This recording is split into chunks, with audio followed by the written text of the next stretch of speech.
What's good? What's good? What's good, fans? Thank you guys for tuning in to the Voice of the Fans podcast.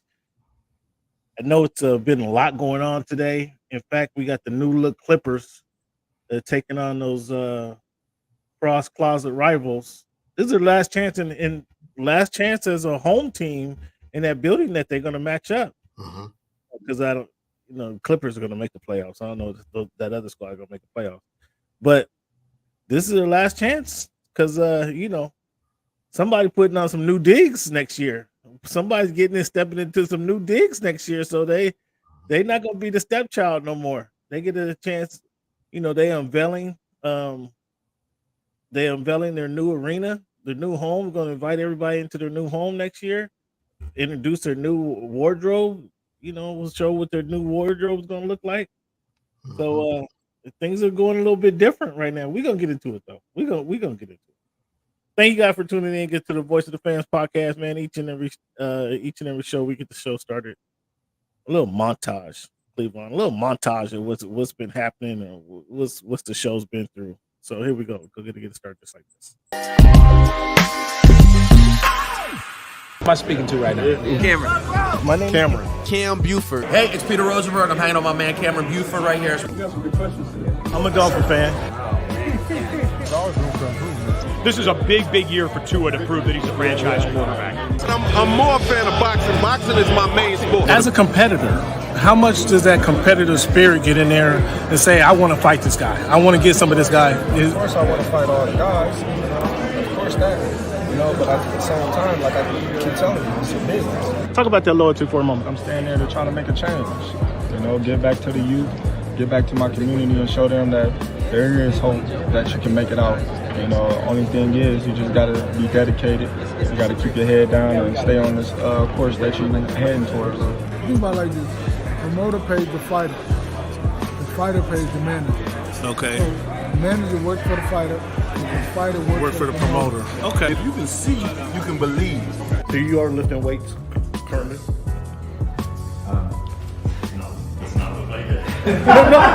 When he said it's easier to score in the NBA versus Europe, did you agree with them? To me, it's easy to score all over the world. On your team, his ball number is that number 2 option or your number 3 option? On your Kenny's team, 30 nights a year, he's my number 1 option. 30 nights. Can I finish? Do you want me to speak or do you want to conduct the interview and answer for me? Which one? What do you think about this upcoming? Like I was saying before. Well, every game's a new game, so each one's a different experience, different defense, different players, different game plan. So, Aaron, what has the game of baseball taught you? one of the biggest things is being humble. Can you give a message to the kids to kind of persevere through the false teachings they may be giving? Patience. Okay. Patience. As the show Voice of the Fan Oh my goodness! continues to I'm in evolve, tears. You were adding some spice to it. it is strictly banter back and forth between myself and Cameron Buford. I enjoy all of it. Real ones know what's going on. Like you said, it's a different voice, so I think it's a big part of my game, and every time I step on the floor, I just want to represent myself. You play this game and you don't turn to win a championship, then why are you playing for? I'm happy for the Mariners. I'm happy for the whole Ken, nobody. Never mind. Go watch the tape. Go watch the tape, and then you tell me if it was all about just a system. You look like a buffoon. Go do your research. Go do your study. I'm not caught up to you guys yet. I do knowing that. surprised at that, Ken. Hey, come here. It's okay. It's okay. Oh, this guy. That's what's good in sports, man. It's Big Snoop Dogg, man. That's what's good. Hey, man, thanks for making our voice your choice. You know how we do it. Shout out to my guy Snoop Dogg. Snoop Doggy Dogg in the house. And then, hey, Francisco, what is he? Julio, not Francisco Rodriguez. He had a message for ownership there. I don't know if you heard a message. That was a pretty clear-cut message he had for the ownership. You might need to send that to the folks over there, because what do you say? If you're not trying to win a championship, and that is some people might get on and be before because of his accent, but there was no. It was pretty clear to me. If you're not trying to win the championship, what are you playing for? I think management need to hear that. Do you? What do you think? Those Mariners management need to hear that message. Might need to pass that along because Julio, not Francisco Rodriguez, has something to say. I don't know how things are going over there in Seattle. If they made the move, we go to hot stove league here in a moment, but that message might need to be passed on. What's good, Boots? Happy Wednesday, big guy. Boots? Fans, each and every day, we start our show obviously with our little montage, and we play a few games. We got a numbers game that we start the show with. We got a This Week in History segment that nobody else is giving you, not in the sports world anyway. And then we're going to end the show with the quote, obviously, to help just give you some encouragement, some motivation through the rest of the week, because we're almost there. Thursday night, we almost there. 2 more days, you got to put the clothes on and get to work. I know, Cleveland, let me ask you a question. During the pandemic, kind of changed the world in many different ways for a lot of people. Did you work from home? Did your schedule change where you had to be in the office 5 days a week? Today, you're in the office with the hybrid model. When you're in office 3 days and you get 2 home days. What do you prefer? Do you prefer working from home or you prefer going into the office? So initially how it started is that we had kind of gone to a hybrid before COVID, which was kind of like a 3 days at the office, 2 days at home, which is cool. Okay. And then during COVID, obviously it was 100% at home, and then never made the transition back to going into the office. And then you're 100% at home? We're 100% at home. And then I transitioned to another company, and they had no one that came into the office. So it was 100% work from home. So I would prefer to go in the office every once in a while. You know, human interaction and collaboration is cool. Yeah. But, a lot of companies nowadays are completely 100%, we saw how this works, and, we'll just do that and be real estate free. And, everyone, is on Zoom meetings. It's a little bit different component dynamic. I'd prefer the human interaction, like I was saying, but a lot of people are super cool with it. Always on the meetings with the, the screen off, and, you don't know what they look like for like 18 months. All of a sudden, like, oh, you see like, oh, wow, that's dude. Yeah, that's dude. Or, yeah, exactly. I appreciate you chiming in, Boots. I got an interesting spill on that. So kind of like you. My first job I had, didn't have to go to work, was as a regional manager, but that took a transition because I got so used to be getting up leaving the house by 6:30, being to work at 7:00, and when I didn't have to do that no more, it was kind of weird. It was like, okay, I can wake up at 8:30 and then the phone computer at 9, start sending the emails at 9 and making phone calls at 9:30. It took me probably 6 weeks to transition to not going into work, being at the off or being at the store to shop at 7:00. And then I found out that I could be comfortable working from home and not having to go in. I can go in the office at 10, or I can go into work at 10 because I was the manager. So I can go in at 10 and leave at 2.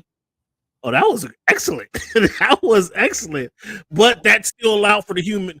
That still allowed me, okay, now if I don't have a need to be there, I could still go get that human element, that human interaction, and then I want to go, kick it with my coworkers, have a good time, crack jokes and enjoy that moment at work. And then if I can go there from 10 to 2, that was the best schedule possible. Answer some emails in the morning, come home, answer some emails in the afternoon, and my day is done. There was nothing better than that. But the COVID was a whole different thing, man.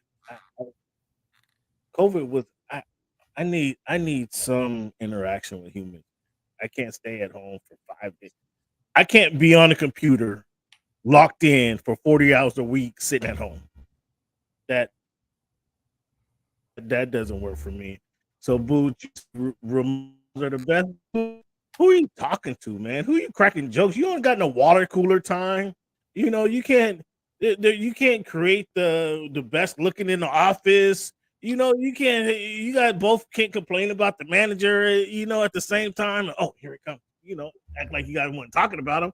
I need that human interaction. You know, I need that human interaction. So different to, you know, I got used to it. But it was only when I can go to work at my leader that I love that, you know, and there was still some, again, you get it done. I learned to just manage your time appropriately. But even then, I would go, even if I didn't have to show up at the shop, I still go to Starbucks, you know, go sit at Starbucks for a couple hours, you know, shoot some emails back and forth, or I just couldn't stay at home the whole time. And so, yeah, COVID came. It was like, I just couldn't believe. I mean, I'm not going to go into how COVID changed the world, but I just couldn't believe they shut everything down. I was in Los Angeles at the time, and the girl told me that, you know, they about to shut down Los Angeles. I said, no, ain't no way. There ain't no way. There's over 3 million people in here. Over here. There's no way they're shutting things down. And oh my goodness.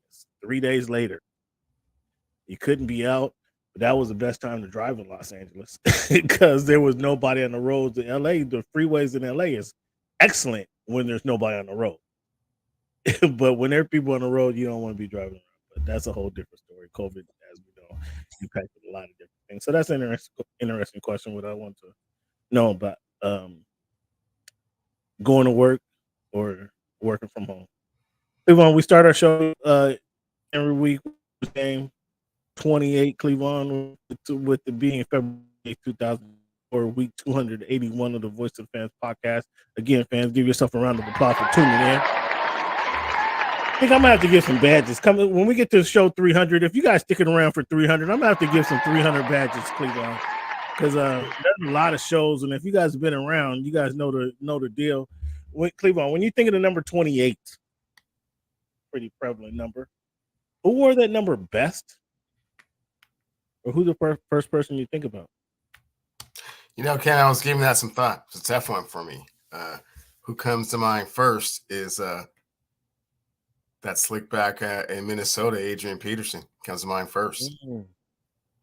You know, Adrian Peterson. Did you? Oh my goodness.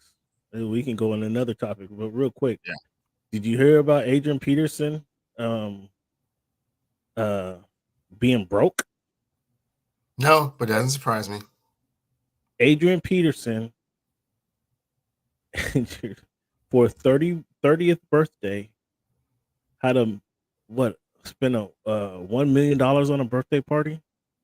Came in on a camel to the party, riding a camel in Houston. Come on, big dog. Adrian Peterson. $100 million. I mean, $1 million birthday party for your 30th birthday. He was doing it big, but oh my goodness, Adrian took out some loans and now he's in debt, and it's an ugly story. You guys got to look that one up. Which makes sense. That's why he's thinking about a comeback. Now it's all like tying together. Got that? Yeah. So he comes to mind first for his running style, not for his financial acumen. But who wore it the best? You know, they both have gold jackets, but one of them has a ring. So I got to go with Marshall Faulk. Marshall Faulk certainly wore it best. It's definitely, without a question. And if you let me talk too long and think too long, Marshall might be one of the best ever. Yeah. So slow it down. Yeah, transition to something else. Because if you let me think too long, I know how you feel about Marshall, and he might be the best to ever do it. Yeah, I'm not in the mood. But he's not the first person to come to my mind. The first person to come to my mind is that running back out of Penn State, and what he would have been had he came out probably 15 years later, and medical technology is what it became, because better surfaces to run on. Kurt Warner blowing out his knee. But he blew out his knee on grass. That's true. It was in Kansas City. It blew it, but Kurt Warner, what he was, oh my goodness, the skills, the hesitation the burst that he actually had coming out of college, running the ball for the Seattle Seahawks. Man, that's the first guy coming to my mind. But yeah, Marshall Faulk. I mean, then you already obviously forgot about Darrell Green, as I forgot about Adrian Peterson. But Marshall Faulk, again, if you let me, you get me to talking, I can talk my way right into Marshall Faulk being the best to ever do it. When you think of the number 81, I'm not sure not sure there's really any other answer. Well, there's a couple answers, but who wore that jersey number the best, and who wore that jersey? Who comes to mind first? You know who comes to mind first, Cam, is Tim Brown, just because he just wore it for just so long, from Notre Dame to his 20 years with the Raiders, just kind of synonymous with that number. But who wore it the best is R. Moss up in New England, the only team to ever go 16-0 during the regular season. He's not even, that wasn't even the number. He wore it 1 year or 2 years. However, would he play for the New England Patriots 2.5 years? Come on, cut it. Well, he wore it long enough to go undefeated through the regular season and be on the second highest scoring offense in the history of football. What did that get him? He wore it long enough to do that. What did that get him? What did that get him being on that team? Well, he made it to the Hall of Fame for sure. I don't know if you saw the. I mean, how did they finish out that season? So you keep want to bring up that season. You keep want to bringing up that glorious season, but what happened in that year? Well, how did that year finish? Well, they finished that season with the most wins in the history of the NFL for a season. What was their record that year? They won 18 games. Did they go undefeated? Did they go undefeated and then win the Super Bowl?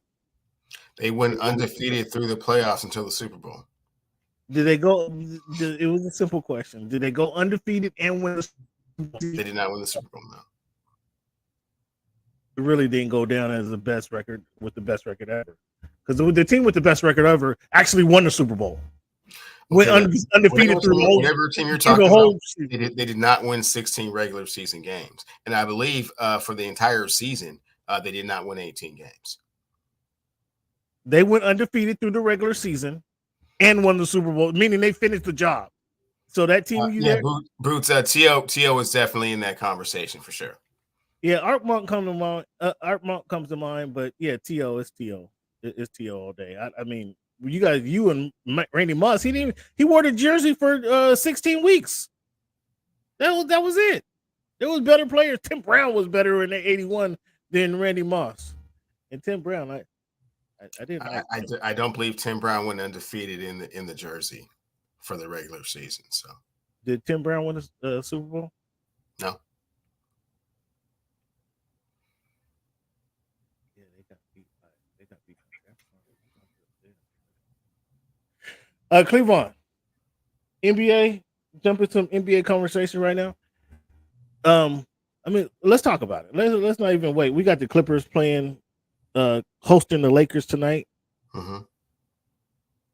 Clippers already, 3 minutes into the game, Clippers already got the lead. Talk to me about the uniforms. What's your thoughts on the uniform? What's your thoughts on the the change, the facelift that they're giving the organization? What's your thoughts? I mean, that's cute. They definitely needed new branding, and they certainly have an owner that is capable of doing that. Change the fortunes that they've had to this point, and start fresh. Ballmer, you hear what he just said? He just said cute. He just said that was cute. If that's not that, get some of that hatred out your heart. Whoa, Cam, back up. Ballmer. Cam, back up. First and foremost, they're changing their style, their image that you're used to, right? Because it hasn't been successful to this point. Now, successful organizations like, for example, the Celtics, the Lakers, they don't have to change what they look like to kind of reinvent themselves. I'm glad that the Clippers decided that was something that they needed to do, because they've been in the shadow of the Los Angeles Lakers for so long. I mean, even sharing the same facility to play their games in until next season when the new one opens up. So I mean, this is a great start for them, man. Get out of the shadow. Yeah, well, that's obsolete. You need to throw that away. They don't even do that no more. There's history. They have history there. Okay, there's history with this squad. Okay, and I'll have you know, but it hasn't been a successful history. I have you know, since which is why they're trying to you talking cleanse about and replenish and come out fresh. I'll have you know, since the Chris Paul Lob City era, the Clippers have the advantage. It's like 37-8, like quadruple them up. Like that matchup is not really even a contest. So what we seeing tonight, and those regular season wins are quite impressive, Cam, and I'm sure it helps. You just talked about regular season wins and how historical they were. You try to make the give me the historical. Cam, we're shifting to a whole other subject. We're shifting to a whole other subject, man. Stay on task here. You see, fans. You're talking about football. Now all of a sudden, regular season wins don't mean anything. You see how hypocritical this dude is. You see how no, I'm so sorry, Cam. They mean something to some people, just not others.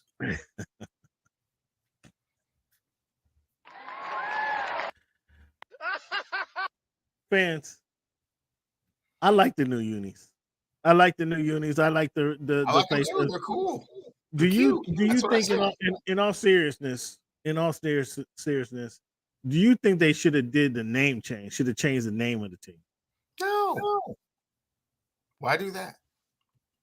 I mean, if they got a brand new arena, they're changing the uniform. This is actually the second time they're changing uniforms, because after they got rid of the new owner and Ballmer came in, he implied, I think it was the next year, he ordered up some new unis. So I think that was kind of a uniform change and kind of a franchise shift, if you will, culture shift, if you will, when they brought in Doc and everything else. But they didn't need to change it.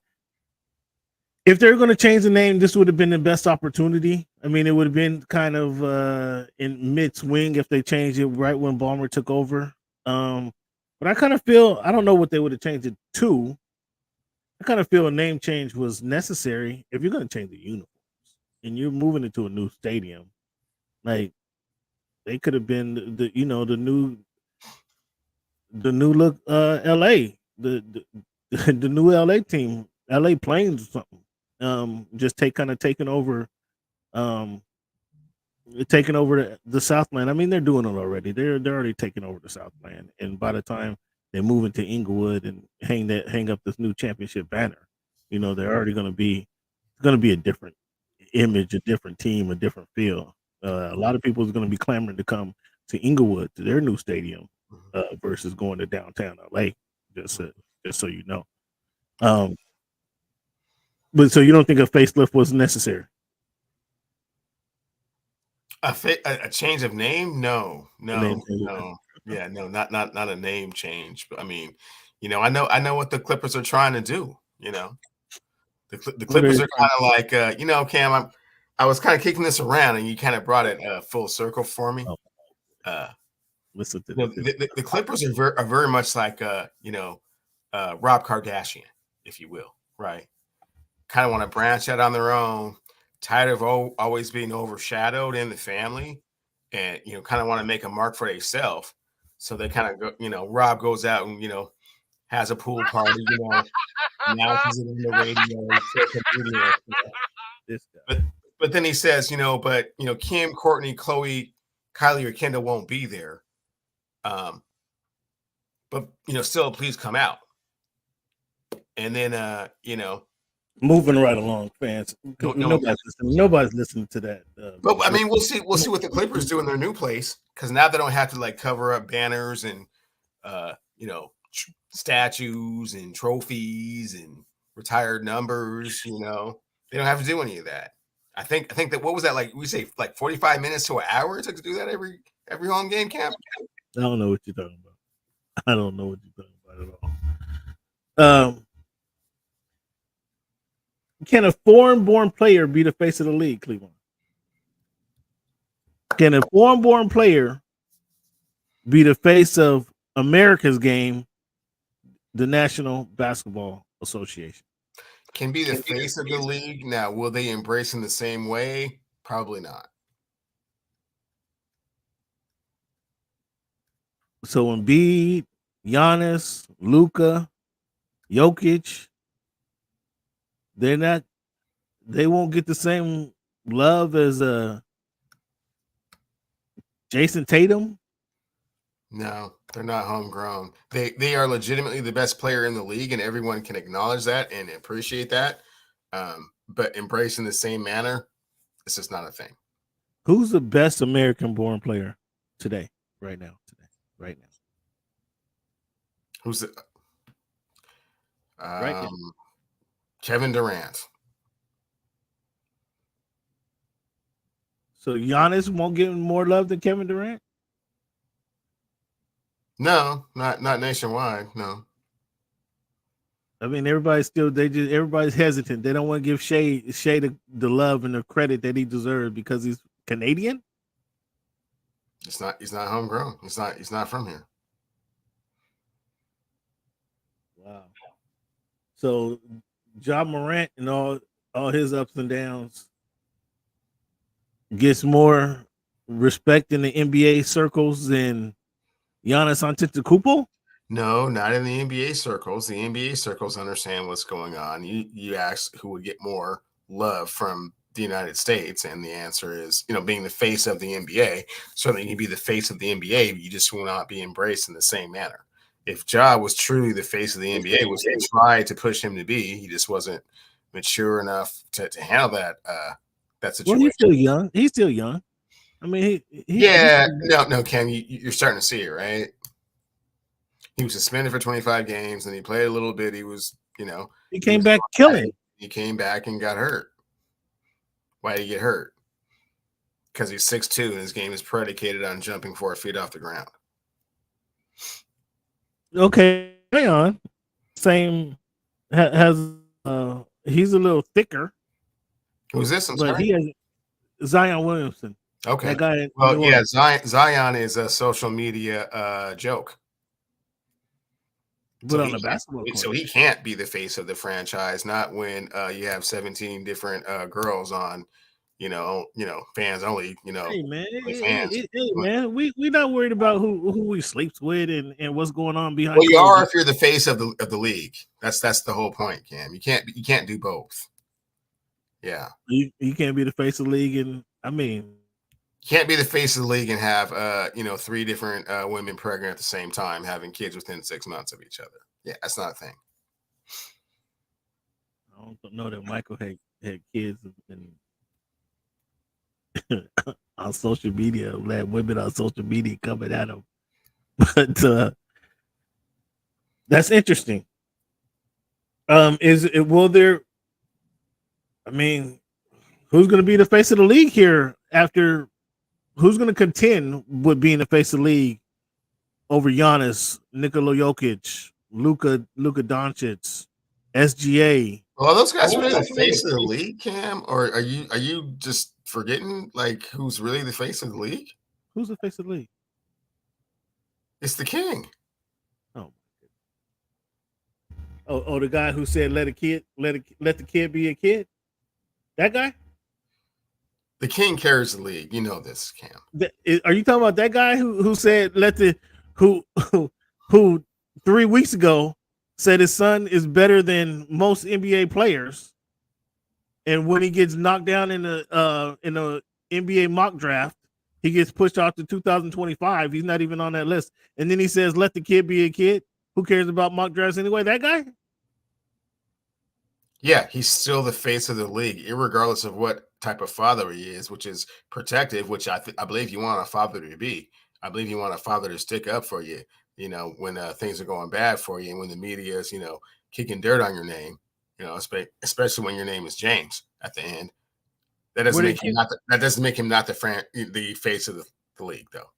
Was the media kicking dirt on his name, or were they listening to you and said, okay, since he says he's better than half the guys in the NBA today.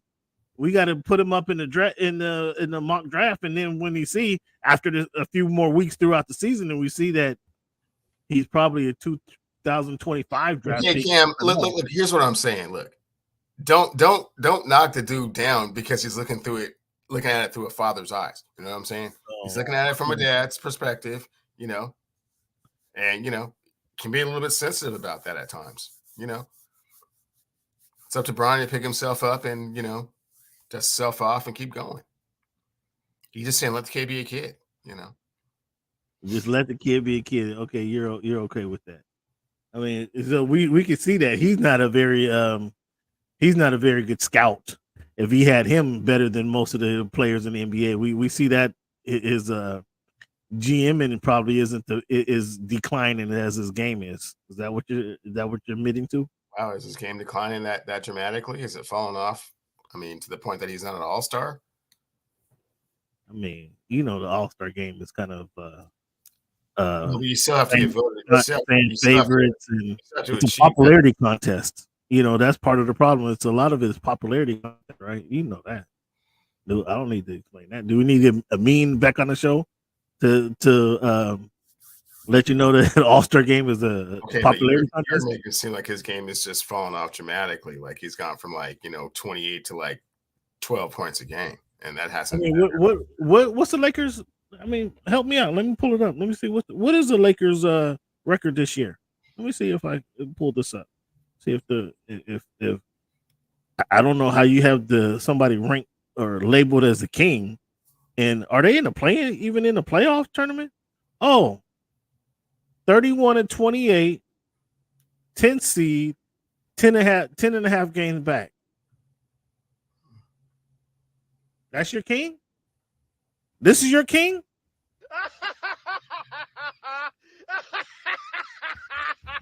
That's your guy? Is that who you want to talk about? As the face of the league, yeah.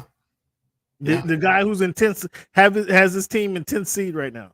Well, being the face of the league does not mean that you're the best player in the league necessarily. It doesn't mean that you have the best record. I mean, you can have being in contention. Being in contention. He is still, That's all we're asking. Have your team in contention. He is still the face of the league, though. Yeah, that's still a thing. Okay. I mean, I thought. I mean, for example, Kawhi Leonard with a much better record, not anywhere close to being the face of the league for many reasons. I mean, I don't know how Kawhi gets Kawhi taking strays right now. How's that a stray? You're talking about win-loss record in direct correlation to being the face of the league. And I just pointed out someone who has a much better record, nowhere near being the face of the league.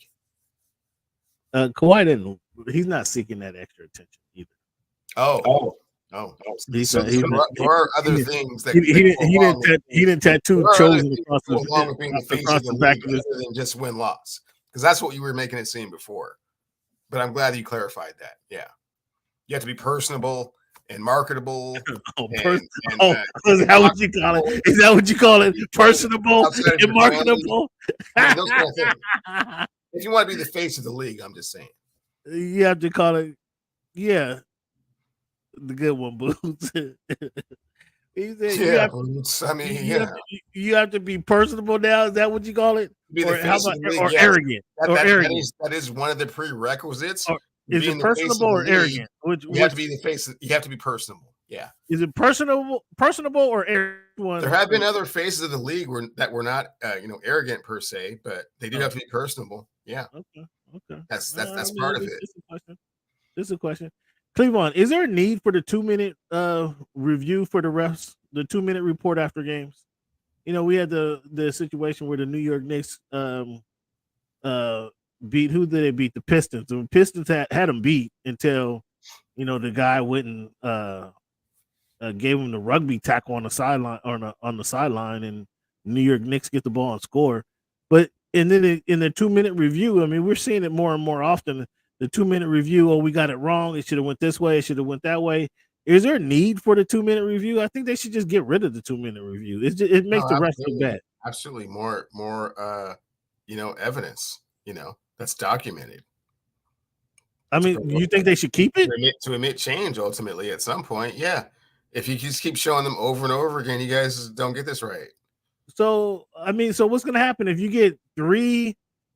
If a referee team gets 3 2-minute reviews that they have bad, they shouldn't be refereeing the games anymore. Well, there needs to be something that can be addressed or looked into once you have enough documented evidence of what's going on. So yeah, I think it's still necessary. I don't know, man. I kind of disagree. I don't know what purpose it serves. It's just telling. It's admitting that the refs got it wrong. Them over and over and over and over and over again, and this becomes like overwhelming. Then change has to be enacted. What that change what is the change? But if you try and enact change and you don't have any documentation as to what's been going on, then it's hard to enact that change. But if you can actually show them, oh man, every 2 minutes for like the last 6 months, somebody is messing up. Oh, okay. We need to work on that. Do you think officiating is worse today than in previous years? I think it's different. I think that the referees have a lot less control of the game. And because of technology, it certainly reflects poorly upon them a lot of times. But technology being instant replay, or the amount of videos we can see on it, is that the technology? For sure. I mean that has changed the game, quite a bit. But I mean, you and I remember watching hoop when it was kind of, somewhat subjective. Did that really affect your shot, man? Did every little time you got touched on, your hip really affect your shot? And if the answer is like, not really, the refs will let it go. And certainly in playoff time, I know you remember how exciting playoff time used to be because they were only there to make sure you guys didn't kill each other. We're not going to decide the game for you whatsoever. Okay, so speaking of that, in those times, they were veteran referees. Referees who have been roughing the game for, 15, 20, 25 years, to where they weren't, what's the word for it? Intimidated, so to speak, by some of the players today. And the players didn't have that influence. The refs would make a call and stand strong on their call and come down and make the call, and 2 minutes later make that same call. Where today, I think some of the younger refs might not stand strong with their call, or might not make that same call 2 minutes down the line. Do you think the younger refs are to blame for this? I don't think age or experience has anything to do with it. I think it's just the way that the game has changed, and certainly the way that they officiated the games previously led to a lot more, physical confrontations, right? So, being that when, Jordan came into the league, they wanted to take all of that out of the game, and they have just been going along that path up until now. They want the game to be much more free-flowing, a lot more, open spaces and offense. So this is the byproduct of that. What do you think of Kirk getting a new deal? And do you think that is any coincidence that it aligns with Steph Curry's the length of his career? No, there's no coincidence to that. That's kind of how they wanted it to be. I think it's giving him his flowers while he's here. Let's not make it, it's not sugarcoated. He's been to 6 championships. He's 4-2. He sees these other coaches, obviously Monty Williams kicked it off, in a very auspicious way, being the highest paid coach of the history of the league, with a team that hasn't won, have they even won double-digit games at this point? Pop got his flowers. Spo got his flowers. Time for Kerr to get his flowers. Where do you rank? We're not sure. Where do you rank Kerr among the top coaches in the NBA? Is he behind? Is he behind Pop? Is he behind Spoelstra? That would make him 3. Who else is ahead of Steve Kerr as far as the top coaches in the NBA? No one else ahead of him. Budenholzer. No. There's no one else ahead of him, and the only person that really should be in the conversation is Pop. I mean, I know Spo, did a lot of things over there in Miami, You could say that Spo and Steve Kerr did have, the advantage of immense talent. And so how much coaching are you really doing when you have LeBron and D-Wade? Spo didn't have that talent last year. What's that? Spo didn't have that talent last year. So he's kind of evolved and reinvented himself and done some things. And, Steve Kerr hasn't had the opportunity to do that yet. He's still got his core guys that he came in with, that he's won championships with, been to battle with, but those guys are getting older. Does he want to be there for the rebuild? I seriously doubt it. I mean, Steve Kerr has already been through some hurdles. I mean, you remember his time in Phoenix when we were through the town. Yeah, that was Danny Ainge that got the top on. But Steve Kerr was the GM. Steve Kerr was the GM there. You're actually right. That was Danny Ainge who got the town thrown in his face. Yeah, Steve Kerr was the guy that traded. He was the GM. He wasn't the GM on that team. He was the GM. He was a GM. Steve Kerr was still playing in those days, my dude. Steve Kerr was a GM of the Suns. And over there. What was that? 90? That was 94, 95? No, excuse me. Let me take that back. Was that in the 2000s that happened? When did Ori play for the? What year was that? That was after those championships. Like 97, 98, my dude. And then shortly thereafter, they traded Robert Ori to the Los Angeles Lakers for Cedric Ceballos. And then that's when the Laker dynasty kind of kicked off. So, 96, 97. I think I believe Steve Kerr was, if you look at the Chicago Bulls roster, 96, 97, you'll see Steve Kerr on there. I'm trying to fact check me over here, fam. I gotta take a look at this. Yeah, that was 96, 97 where it was there. I was a little premature with Steve Kerr. Yeah, man. Yeah. Being a Phoenix. Quite a bit. Yeah. Just a little bit. Yeah. Well, speaking of those Suns, I had us in our pick segment for the NBA fans. We picked 3 games a week. Last week, I had the Suns over the Magic, or the Suns and the Mavericks. I picked the Dallas Mavericks. You picked the Suns. We see what happened there. We both had Minnesota over the Bucks, and the Bucks came back and won that game pretty handily, in fact. And then we both had the Celtics over the 76ers. So leading with, as tradition goes, I continue to lead in the pick segment. And then this week, Warriors and the Knicks, I think it'll be a good game. When's that game? On Saturday? Or it might be tomorrow, actually. And I got the New York Knicks.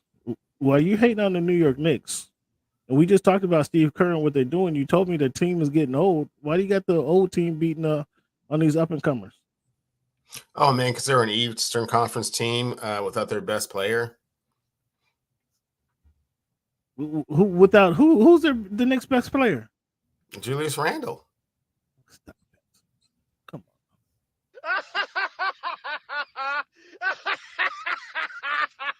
on. Julius Randle is better than Jalen Brunson? I mean, that could be argued, yeah.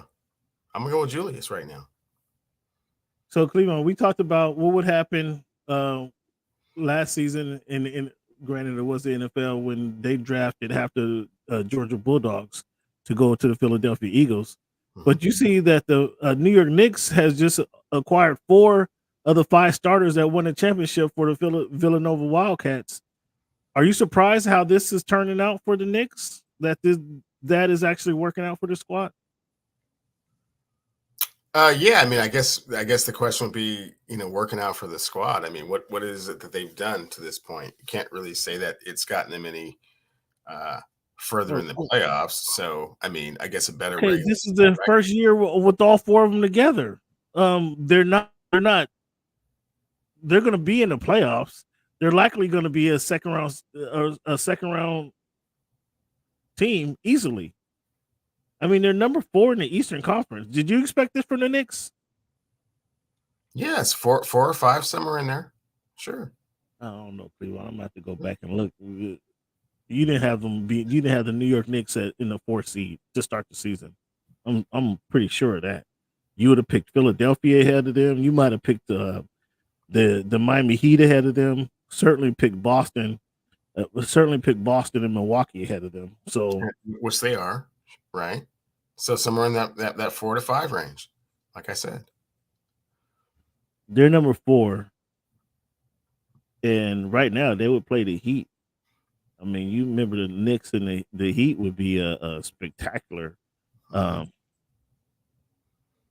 It just doesn't carry the same weight. That would be a spectacular matchup that you couldn't miss. But it's the morning doing. No, I think this is it's a different era. But Spo, that still would be a good matchup with Spo coaching versus Tibbs. You can't call Randall the best on the team, man. You got to take that back. He's not better than Jalen Brunson. Who made the All-Star game this year? Brunson or Randall? I don't recall it. I know that Brunson made it. Randall Brunson made it for sure. I don't recall if Julius Randle made the All-Star team or not. It's very subjective. He didn't play because he was hurt, but he did make the. Okay, so then they both made it. He did make it. So they both made it. Okay, cool. Yeah. So what do you think about the Villanova mix? Do you like that mix? Do you think that's something somebody else should? You know, Cam, it's great. It's cool if they have chemistry. They played together. They've celebrated success together. That does not translate at this level, and certainly not when you're talking about playoff success. So it's cool. I mean, it's a great feel-good story. There's a lot of them, and I'm sure they have all kinds of really funny stories to talk about and share. That are, really heartfelt and stuff, but it won't get them past the second round, unfortunately. I mean, I don't like the way you broke it down, but ultimately I agree. It's getting to be that cruel time of the season, huh, Cam? You don't like when I get real cruel and heavy-handed about what's going to happen. Huh? It's probably going to be a second round team. So the Pacers and the Pelicans is the other game that we're choosing there. Mm-hmm. I'm going with the Pacers, although the Pelicans had a good win earlier tonight. The Pacers versus Pelicans. Are you thinking the Pacers can make any move? Can they shake the tree around and make something happen in the playoffs? Or do you have them right now? They're a in-season team. I think they can get out of they're competing with Philadelphia. They're tied actually. Miami, Philadelphia, and this is a tight year. What is that? 6, 7, 8 is a half a game away. Orlando's at 8, 13 of 5 out of first place. Miami's 13 games, so that Miami Heat, Philadelphia 76ers, Indiana Pacers are all tied, and Orlando is right behind them, a half a game back. So that's a race there to watch going into the playoffs. Where do you think the Pacers finish? As of right now, where do you think the Pacers finish? 6 or 7. 6 or 7. So they can't go much higher than where they are. No. They're at 7 right now. Your Pelicans are your Pelicans? Are you got any more confidence in Zion in the group? Zion and the fellas? Yeah, they're doing well. They're handling their business in this regular season. They're moving up. They're certainly, holding their own. You're killing me. How in some instances regular season games matter, and in other instances regular season games don't matter. No. You're killing me with this. Past the second round, but I mean, it's cool to see what they're doing. They're holding their own. That's all I can really say. I haven't seen anything to say like, "Ooh, let's keep an eye on them in the second round." I haven't got to that point yet. I mean, they're like 5 games ahead of your Lakers. Sure are. You don't want to be impressed by them. You refuse to be impressed by what Zion Williamson CJ Brandon Ingram, CJ McCollum. still not impressed. Valanciunas. Yeah, they're balling, man. They're balling. Herb Jones, don't forget Herb Jones. Yup. Balling. But you got them going out in the first That's round. almost playoff time though. So But you got them going out in the first round. I didn't say that. I don't know where they're going to end up in the first round. Right. I Right. don't know what the matchups are, so I'm not saying they're going to lose in the first round. I didn't say that. Right now they're number 6, so they will play Denver. Oh, okay. So so sorry. First round. See what I'm saying? See what all that. You see how you set yourself up, man. You were trying to tear me down for not giving them more credit, and you said their first round matchup at present is the defending NBA champions. No, I don't think they're going to win that series. We got the Clippers and Timberwolves are our last pick of the week. They play. I think they play third. What's the third? Saturday or Sunday? It's Sunday, I think. And where is this game at, Cam? That's in Minnesota. Oh, okay. I mean, the Clippers don't have a home field, as from according to you. They're always in somebody's backyard, so it doesn't matter where they play. Well, I mean, Cam, it is their home as well. They share it. They just don't share it equally, is all. They share it, but they don't share it equally. Well, like they can't use the bathroom. Is that what you're saying? They can do all those. They can do all those things, but when they walk out, they're like, "Can you please turn that off? Can you please cover those up? Can you please tell those people to change and not wear that when they come here?" I don't know where all this is coming from. Where they keep, can you cover this up? Can you turn that? You don't know where that's coming from? I don't know what you're talking. Oh, okay, yeah. I don't know what you're talking about. I'll leave it there. Just because you are retreating back, I won't even get into it. How ridiculous that sounds. So Clippers versus Timberwolves. What do you think? I mean, do you have the Timberwolves? Do you believe in the Timberwolves? I believe they could be a 1 or 2 seed once the Western Conference playoffs start. And that 1 or 2 seed playing Golden State Warriors or whatever, whoever makes it out of the that playing tournament. Right now, that playing tournament is kind of contentious. Right now in the Western Conference. Let me see who's in the playing tournament. You know, the Clippers won't be in the playing tournament, just to clarify. The Clippers are comfortably in, they'll be finished 3rd or 4th in the Western Conference. Right now they're tied with the defending champs. Or they're a game back, the defending champs. Let's see who's in the playing tournament. Sacramento Kings, the Dallas Mavericks, the Golden State Warriors. Oh, and look, the Los Angeles Lakers. Those teams are Sacramento and Dallas are tied they're tied 7 and 8 right now. Golden State Warriors and the Los Angeles Lakers are tied for 9 and 10. Look, so those are the matchups. And who do you have advancing out of those the 4 teams there? Man, Cam, it's so hard to say. I can't really put my finger on it right now. We have to look at the health of the rosters at that point. How many minutes the Kings had to play is AD, where his head's at, physically, mentally, psychologically. So in other words, Stephen Kuminga with Clay having his resurgence will probably knock the Lakers out, is what I'm hearing from you. I mean, is Chris Paul playing? Is Draymond suspended? I don't really know. Chris Paul just came back. Okay, Draymond is playing with his head on his shoulders. Okay, for now. Okay, so he's still on his meds. That's cool. Hey, Draymond came back with a renewed focus.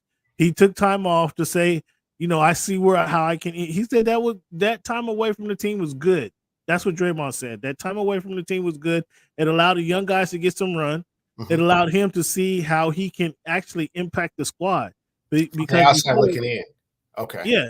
See how he can impact what he can bring to the team. So that's Draymond cool. Came in and just to kind of play a role. That's very encouraging, Cam. Let's see if he continues on that path and not punch anybody or elbow anybody in the face. I mean, there's a couple instances, man. That's No all more, you're talking about.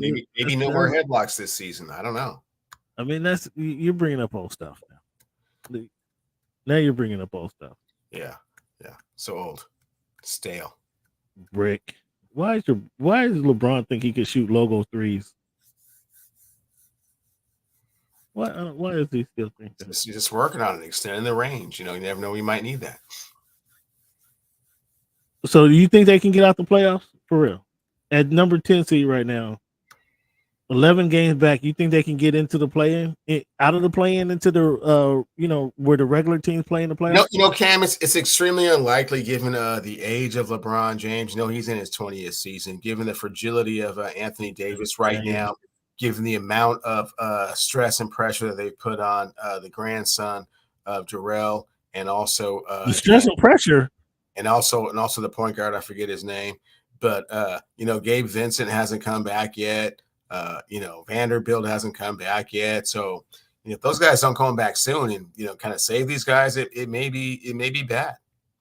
It may not work out.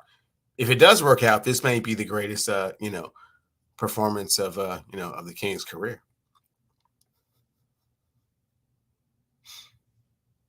You did just. This might be the greatest performance. Well, I mean, if he's able to pull this out of the fire and somehow get to the finals, that would be extraordinary. Wouldn't you say? Oh, come on. You're taking a little bit too far, bro.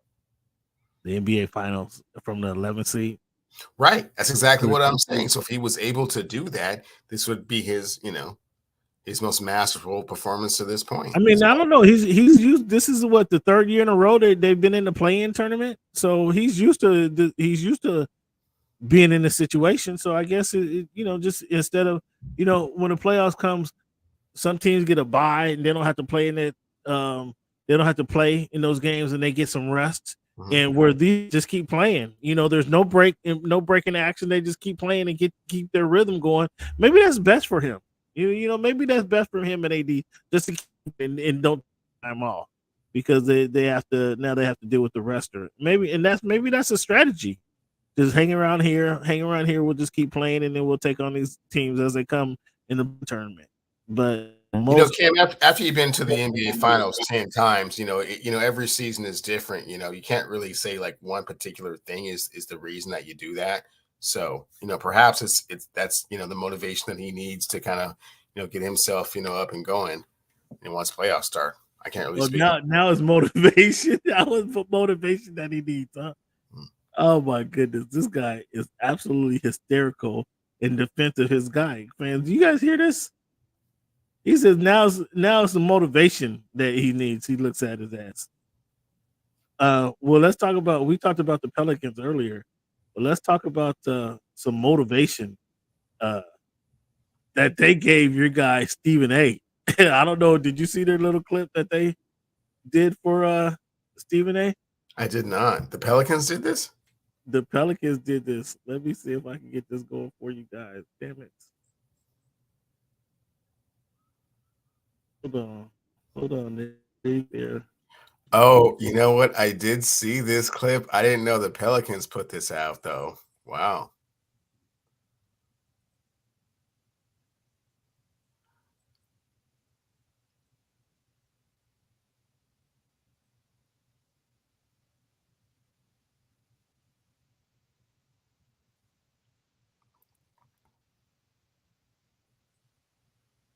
Ooh, that is cold. Ooh, that is cold-blooded. That is cold. Man, that's the Pelicans did that. That was the Pelicans did that. What's your thoughts on the Pelicans taking a shot? Now, of course, he responded. Of course, I didn't hear his response. I didn't hear his response, but what's your thoughts on the Pelicans taking shots at Stephen A. Smith? Oh, I love it. That's right up there with when Jalen Rose had to come on First Take and just tell Skip Bayless about himself. Like, hey man, you average 2 points a game in high school. Like, what are you talking about? What makes you an expert on all this? And what's really going on. Yeah, that was something different. But the Pelicans really took shots at Stephen A. That was funny that they had their little the video with him slipping on the floor at the All-Star game. Had a message. Do you remember him shooting jumpers with James Harden? Only one of those things that I remember actually watching was the pitch, was the first pitch. I know that he always talks about he played DU ball, he played at, was it Winston-Salem he went to or whatever, and had a knee injury, but he was a baller. And, I of course, no one's ever seen any clips of Stephen A. doing anything ever, but the 1.5 points a game, ooh. I mean, Well, they gave you 2. I thought they gave you 2 just for being on the team. They only gave you 1.5 in college. That's cold. But him shooting the jumper with James Harden, you didn't see that clip? I saw the clip now. I did not see it when it first happened though. No. Oh man, that's when James Harden played with the Rockets, and it that was James Harden was MVP. James Harden, and Stephen A. went to go talk about him, and James Harden was like, "You always talking here's the ball. Let's see what you got." And he shot. I think he was like 1 for 10. I think he was like 1 for 10. And then of course he used the excuse. So I was in my dress clothes and my shoes. I didn't have hoops on, but that was kind of comical too. All right, Cleavon, let's jump right into this, man. I don't have a clip of it, but you saw, or did you? I know you heard about it. If you didn't see, Cam Newton gets into another brawl at 1-on-7. Another brawl. Huh? Another brawl? You didn't see the video? You didn't see it? I saw this one. You make it seem like this is like a habit, a reoccurring thing.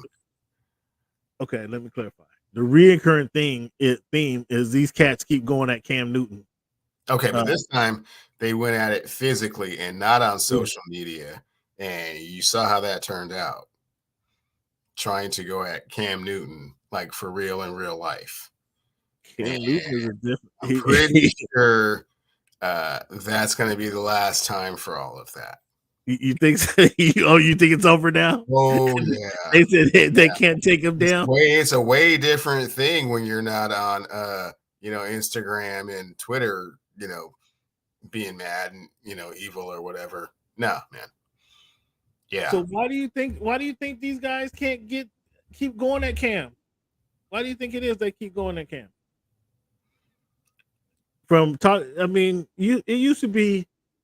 It's his personality and his attitude. To be perfectly honest with you, and he dresses a little bit eclectic, so they kind of think that he's something that he's not. And then this is just one of those instances where he had to kind of remind them that, wow, I'm not even doing anything to you guys, and I'm still throwing you guys around like a rag doll. And I don't know if you watched the film that last dude that tried to come in with a punch. It looked like he was punching a brick wall. Did you see that last dude? Yeah. I think that was he tried to get in and get some. Like, oh wow, like I think he was defending though. He was trying to knock the dude off. I don't think he was hitting, throwing the punch at Cam. Okay. I think he was defending. Well, them other dudes, because he turned around. The way he stopped, he threw a punch and then he stopped immediately. It was like, yeah, because he hurt it. He might have broke his hand. I mean, you know what I'm saying? Like you just understand really, really fast. Like you thought something was going to happen, and that's not what happened, man. So you think it's his personality? His personality, like he emboldens these guys. Because you saw the video. He doesn't, but he comes off in a different way that people may not necessarily appreciate. But because it is this new social media era time, they think that they kind of have an opportunity to kind of, display their displeasure in other ways. Unfortunately, they tried to do it physically against a man that big. And you saw what happened when they tried to do that. All 4 of them.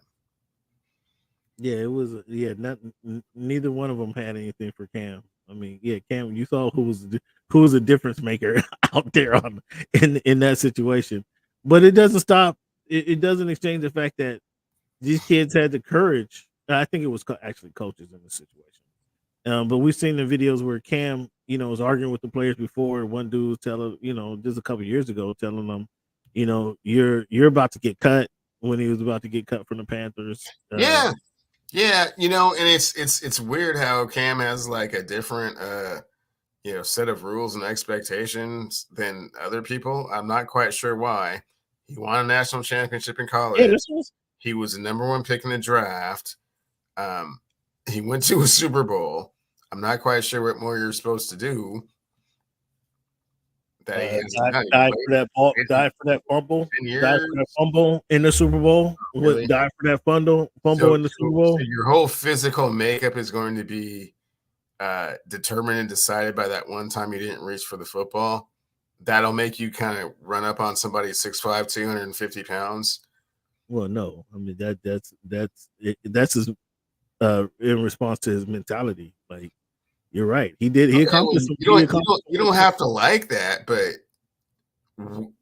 where does that mean that you think that you can physically impose your right? I feel you, but that's, I think, and I don't want to say a sign of the times, but you know, the guy who made it to the league at one point was Revel. You know, he was not untouchable is not the right word, but he was given a lot of grace, if you will. You know, he was looked upon as somebody you appreciated, and Cam is not getting that same. And I don't know what it is that Cam doesn't get. It's and I said it's his attitude, it's his eclectic style, because it's not accomplishment whatsoever. Like I said, national champion, number one pick in the draft, 10-year career. What did you think of Cam for a Super Bowl? NFL MVP. Like all of these things really actually happened. What did you think of Cam coming out of college? What did you think he was? What did you think of Cam? Because I had big red flags. I thought he was physically imposing. I didn't think it would translate to the pros, and it did.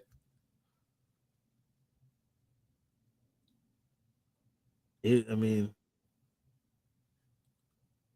and I would use him as an example. Is you got to learn to pass. You got to learn. You have to be efficient. You have to be efficient passer as a quarterback. Oh man, come on. You have to be efficient passer as a quarterback. I usually am on this side, man, but you taking this opportunity to throw dirt on Cam's name. I'm not throwing dirt on Cam. I'm just saying that you have to be efficient as a quarterback. On the one end, you're trying to defend him. On the other end, you're like, I'm asking you what you thought. I'm asking you. You got to be a better passer to not get jumped by four punks. No, that's something different. That's a whole different. I don't understand the mentality why. Again, you should be trying to learn from Cam. You should be trying to soak in that knowledge. You should have a different respect. You should have a different respect for a guy who has accomplished what he accomplished. Yes, you're absolutely correct. I'm asking you now, as a quarterback, like, what did you think of him? Because I saw a bunch of red flags coming out of Auburn. Being able to, I thought he threw a better ball than Lamar Jackson. I'm sorry. I said I thought he threw a better ball than Lamar Jackson does. As a Heisman Trophy winner, you thought Cam was? They both won the Heisman. No, I'm saying you, as a Heisman Trophy winner, you thought Cam threw a better ball than Lamar Jackson? Oh no, I'm talking about in the NFL. We're talking about NFL, right? No, Cam never. I think he had one season where he's over 50%. Without looking at the numbers, I think he had one season where he's over 50% passing. I think he has the most passing yards for a rookie. Yes, he was throwing a lot of. Again, I'll say it again. I'll say it again one more time. I think he threw a better ball than Lamar Jackson.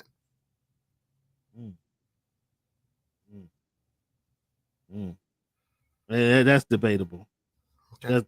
That's really debatable. Get that all you like. I didn't.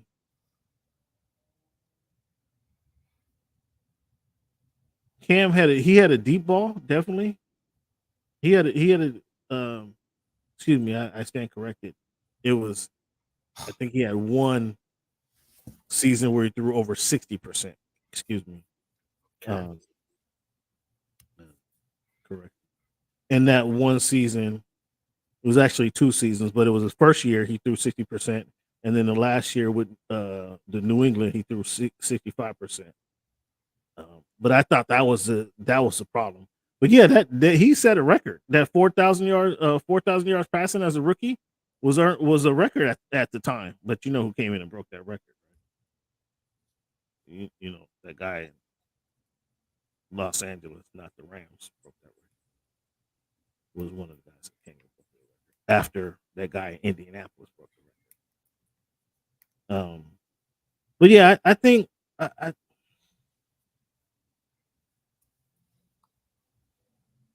don't know. Cam had a lot of. I mean, we could get better at this area. We could get better at this area as a quarterback.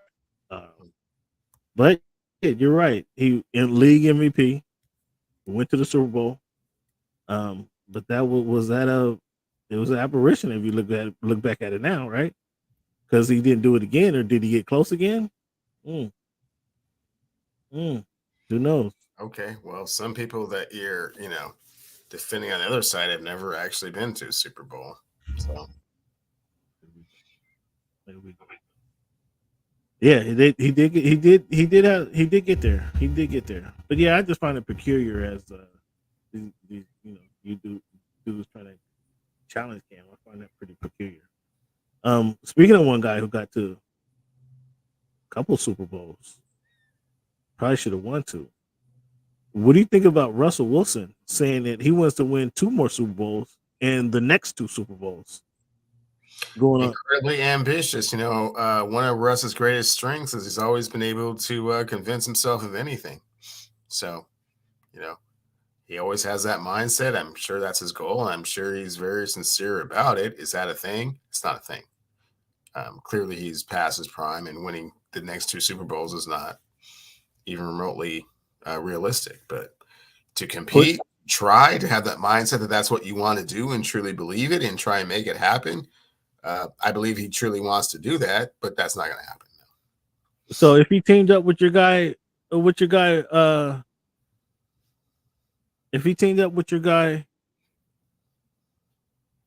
James Harden draws another 3-point foul shot.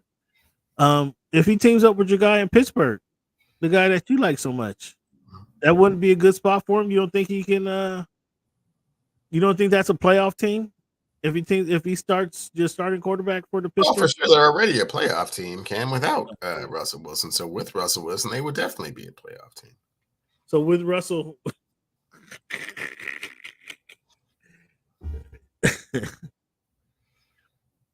does that make him a Super Bowl team if they have Russell Wilson? A Super Bowl contender, absolutely. So that's conceivable that they can win. Then he could win. Where's the better fit for Russell? Steelers or Lions? Las Vegas is the best fit for him. I think it's Las Vegas. Mm-hmm. What do you think about he said that to Brandon Marshall on the I Am Athlete podcast. Do you listen to the Brandon Marshall on the I Am Athlete podcast? I do not. Yeah, I'm not a Brandon Marshall turns me off. Not a fan of that podcast. No, not a, but I mean obviously he's connected, but his approach. I thought he did the best he could do down there in Miami while he was there. So it sounds like it was probably a little bit on the personal side from where you're coming from, but that's the What's that? What'd you say? Sorry? What'd you say about I said I thought he did the best he could when he was down there in Miami. So maybe it has nothing to do. It has nothing to do with his. It has nothing to do with. I mean, his playing situation. How long was he there? 4 years. I mean, he sat out half of 1 year because his girlfriend stabbed him. So it has nothing to do with him on the field or wearing a uniform. Oh, okay. It's just him as a person. Okay. Just the show. The show was kind of just listen to the show. I don't really care for the pro. Oh, gotcha. Yeah. No, I haven't had the opportunity to listen to it to even know what kind of. I mean, he's one of the first ones. That's not. I don't want to say obviously not the first one, but he's been in the podcast thing for a while now. Like he was one of the first former athletes to have the bigger platforms. And yeah, just his approach. And listen to him talk. I want to learn something. I didn't learn anything from Brandon Marshall. It's just that simple as that. So the Bears again. I think this is kind of they have the number 1 pick, and there's Caleb Williams leaping out there. I'm still got my eye on to see what my guy told you a couple weeks ago. How he is after the scouting combine, whether he falls or does he stay in the number one prospect in the NFL, or does he fall considering with the draft scout we talked about a couple weeks ago. I'm still interested to see how that plays out. But the Bears are obviously in the pole position. They can draft them, but then that means they have two young quarterbacks. I've always thought, and I guess I'm kind of coming around to the fact that you stick with the known versus the unknown. Now, this could be listening to not all these scouts, but you stick with the known versus the unknown. And though Caleb Williams has a lot of talent on the field, a lot of what he was doing was off schedule. Versus in the NFL, you kind of need to be on schedule to be most productive. And if he continues to run around and playing off schedule, do you want that type of is that going to lead to success in the NFL? Because the most success, he's not Patrick Mahomes. Plain and simple, he's not going to be Patrick Mahomes. However you want to twist it. But Patrick Mahomes is successful off schedule as well. That's what kind of makes Patrick Mahomes a different breed, is that he can be successful off schedule, but he's also successful on schedule. If you need him to be off schedule, he can be. But we haven't seen Caleb, or I haven't seen. Maybe I haven't watched enough of him. Just being on schedule, being as talented on schedule as he is off schedule. I don't know. What do you say, Cleveland? You say he can make all the throws. Do you see it? I'll lead to Cleveland. Because Cleveland fans, if you guys didn't know, Cleveland was high on CJ, and I kept trying to knock CJ all through the college football year and late in the season. I was trying to knock CJ. Cleveland continued to say, no, he can make all the throws. He's going to be just fine in the league. And we see he came out, was better than fine in the NFL, Cleveland. So I'll lean to you this time. I'll give it to you. What do you see? I know you like Caleb, but do you think, is he better? Can he be just as good on schedule as he is off schedule? And when I mean on and off schedule is playing it down the distance on 3rd and 4 where he has a clean pocket. Can he be just as successful without running around and something happen? Because we know running around trying to make that in the NFL, that's what PM did. It would lead to a short career. Yeah, Cam. I mean, that's hard to say right now at present, but I just think it's kind of funny that it is very contradictory to how you feel about the person that you say is the greatest quarterback of all time. That he actually came. I think I just broke it down. I think I'm very clear. Actually, do you remember how you started it? You started it with, you take the proven commodity, adverse the wild card. And so when the Kansas City Chiefs drafted Patrick Mahomes, they actually had a quarterback that was no. See, come on. See, don't do this. They had a quarterback that was number one pick in the draft that had been to the playoffs numerous times. Cleveland, right? Please. I just try to give you credit for your. I just try to give you credit for your quarterback wisdom, right? And now you're gonna try to compare Alex Smith to Patrick Mahomes. They went with the wild stallion because they saw something in him, right? I just try to give you credit for your QB acumen, right? And then you turn around and the first thing you say is Patrick Mahomes to Alex Smith. Come on, Cleveland, don't do that. No. The first thing I said was, you said it's better to take the proven commodity over the unknown, right? That's not what the Kansas City Chiefs did. I don't think I said proven. Quarterback that you're saying the known versus the unknown, where we know that So when the Kansas City Chiefs drafted Patrick Mahomes, they had a known commodity that had actually gotten them to the playoffs. Shame on you, Cleveland. I can't shut up. Shame on you for trying to compare Alex Smith to Patrick Mahomes. Shame on you for that, Cleveland. Shame on you. I'm not. Go ahead. What Go you ahead. said, I'll what let you speak. said Go is ahead. the unknown versus the known, as if the Chicago Bears should keep Justin Fields because they know what they have with him.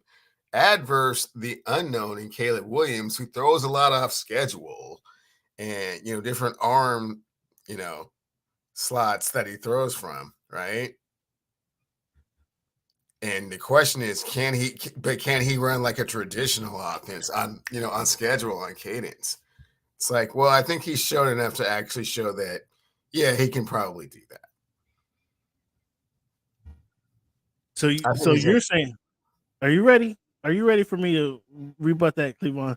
And shame on you. I just try to give you credit for your quarterback acumen. I tried. Fans, you heard me. You heard me try to give this man credit. And then he turns around. I appreciate you for acknowledging that I had been saying that CJ Stroud can make all the throws. And then he turns around and then blows up his own argument. What I was saying, the known versus the unknown. I didn't say proven. That's not what I said. Known versus the unknown. Okay. Fields, you have a guy who's developing. Okay. You know that. You know he's not there yet. That's why it's a question. Because if he was there, the question.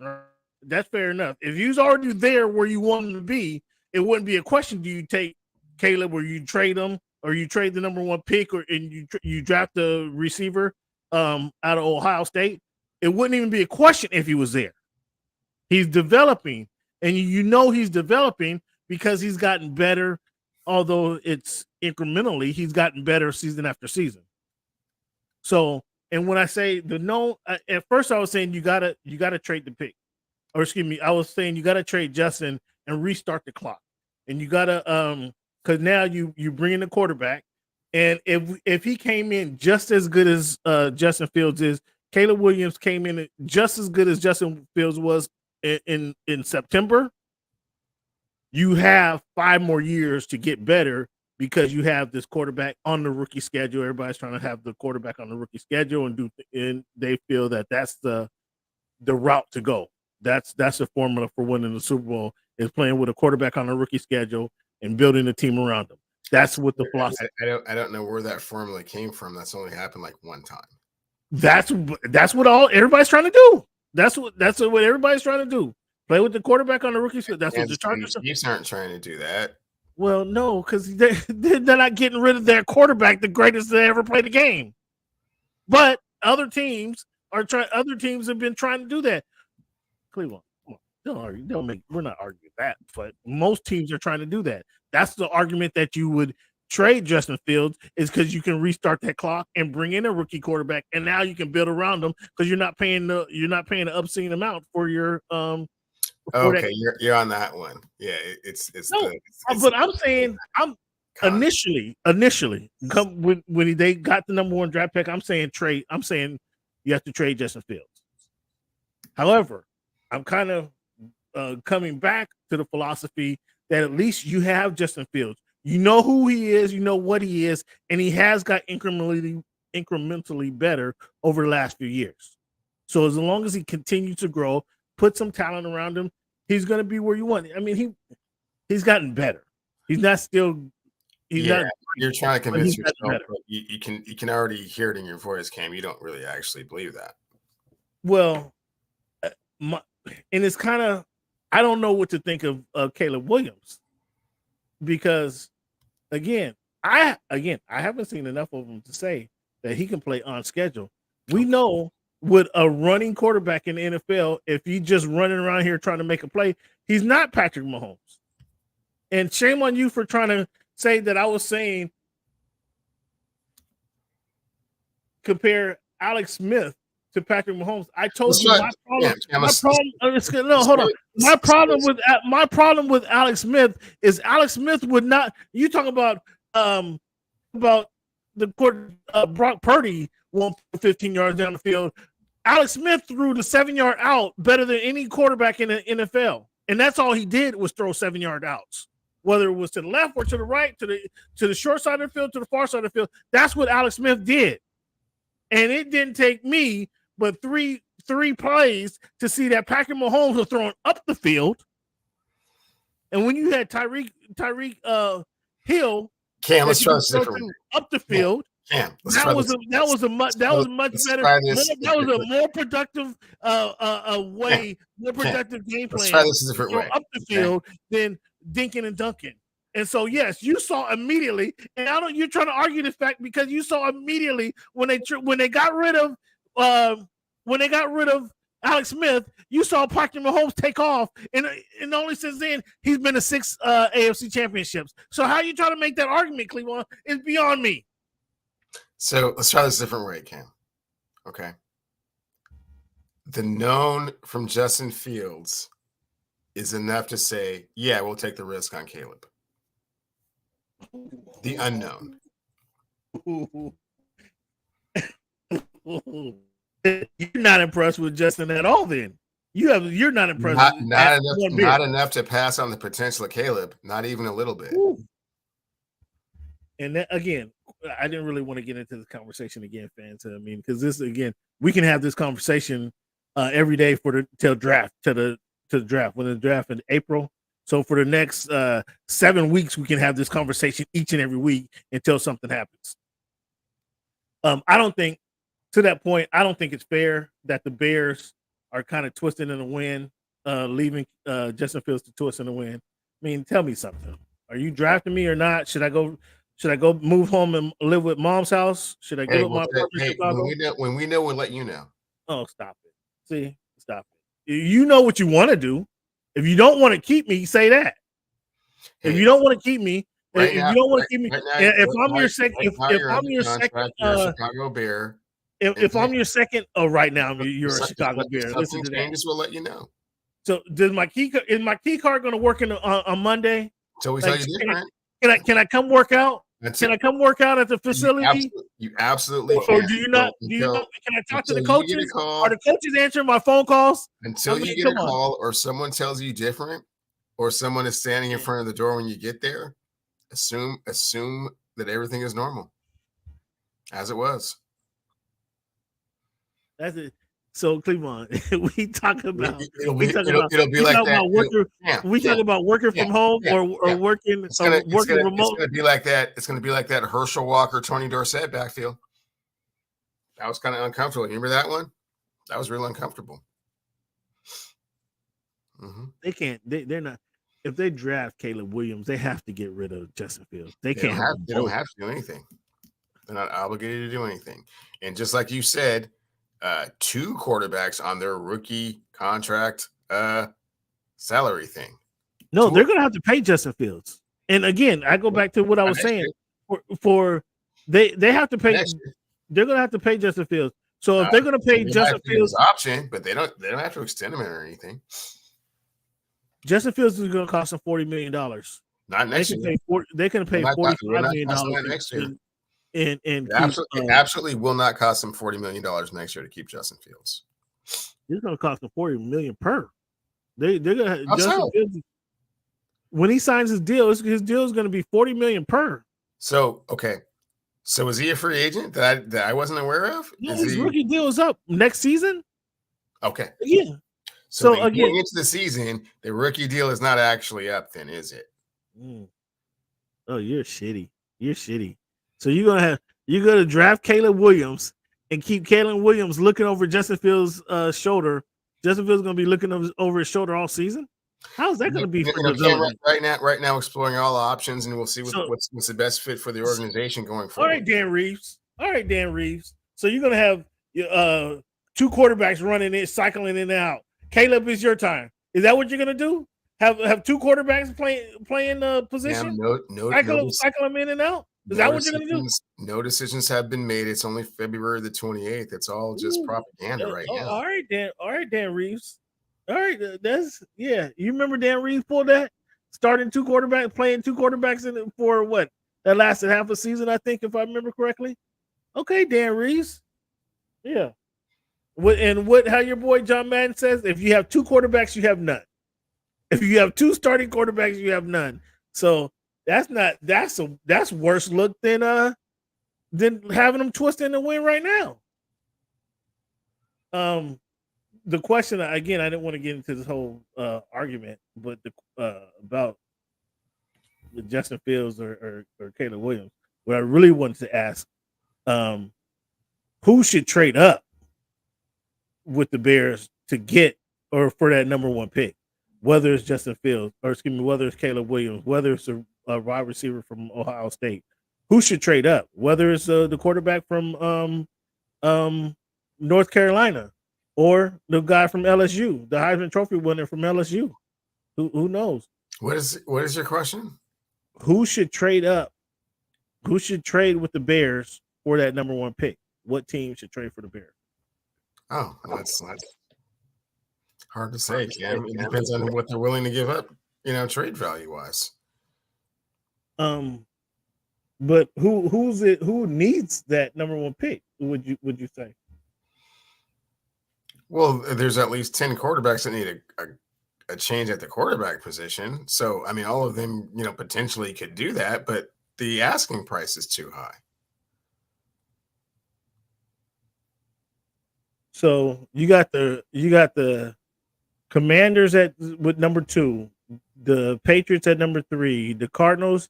What do you think of the Cardinals given this was another one of my questions. What do you think of the Cardinals giving your guy Kyler Murray the vote of confidence?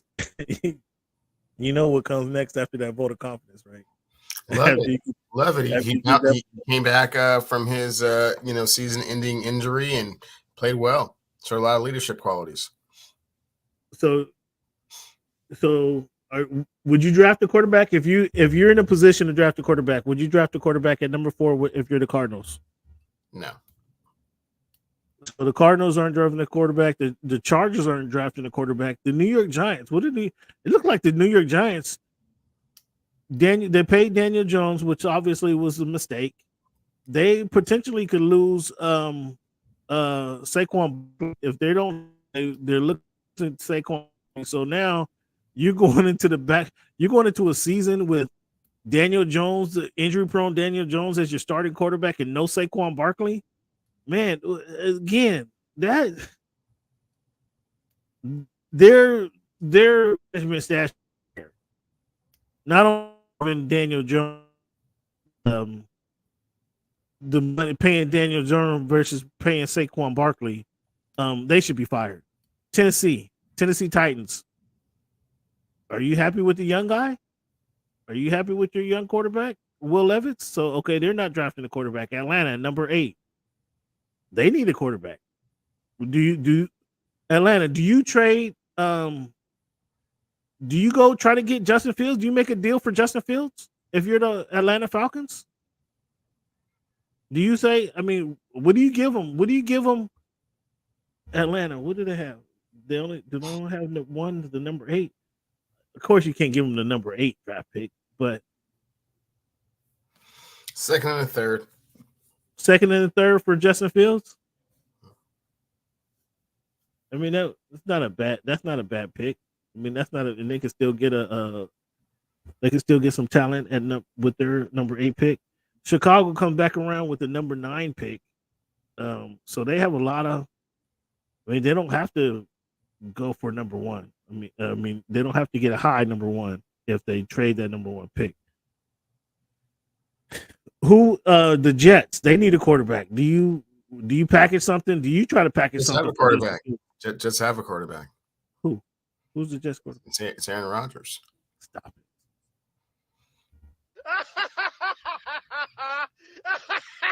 Minnesota. Should Minnesota do something? Should they try to package something to get Justin Fields, or should they stay pat at number 11? What do you think? Tough one. Would you pay Kirk Cousins again? Kirk Cousins won't guarantee money. I would pay Kirk Cousins again. You would what are you gonna give Kirk Cousins?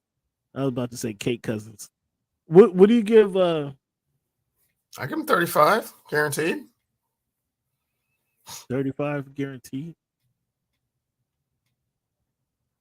So you're Minnesota Vikings. You say Kirk, come on back. Kirk, come on back. Do it to Denver. Are you going with Stidham? Obviously, you're kicking Russell to the curb. Do you make a package deal for Justin Fields? No. Mm-mm. So you go roll it back with Stidham? Roll it back with Stidham. Wow. So you're not trying to win this year. The Raiders. Do you make a deal for Justin Fields, or you go try to pick up Russell? I mean, possibly. I think those are the two options that you have to decide on which one you want.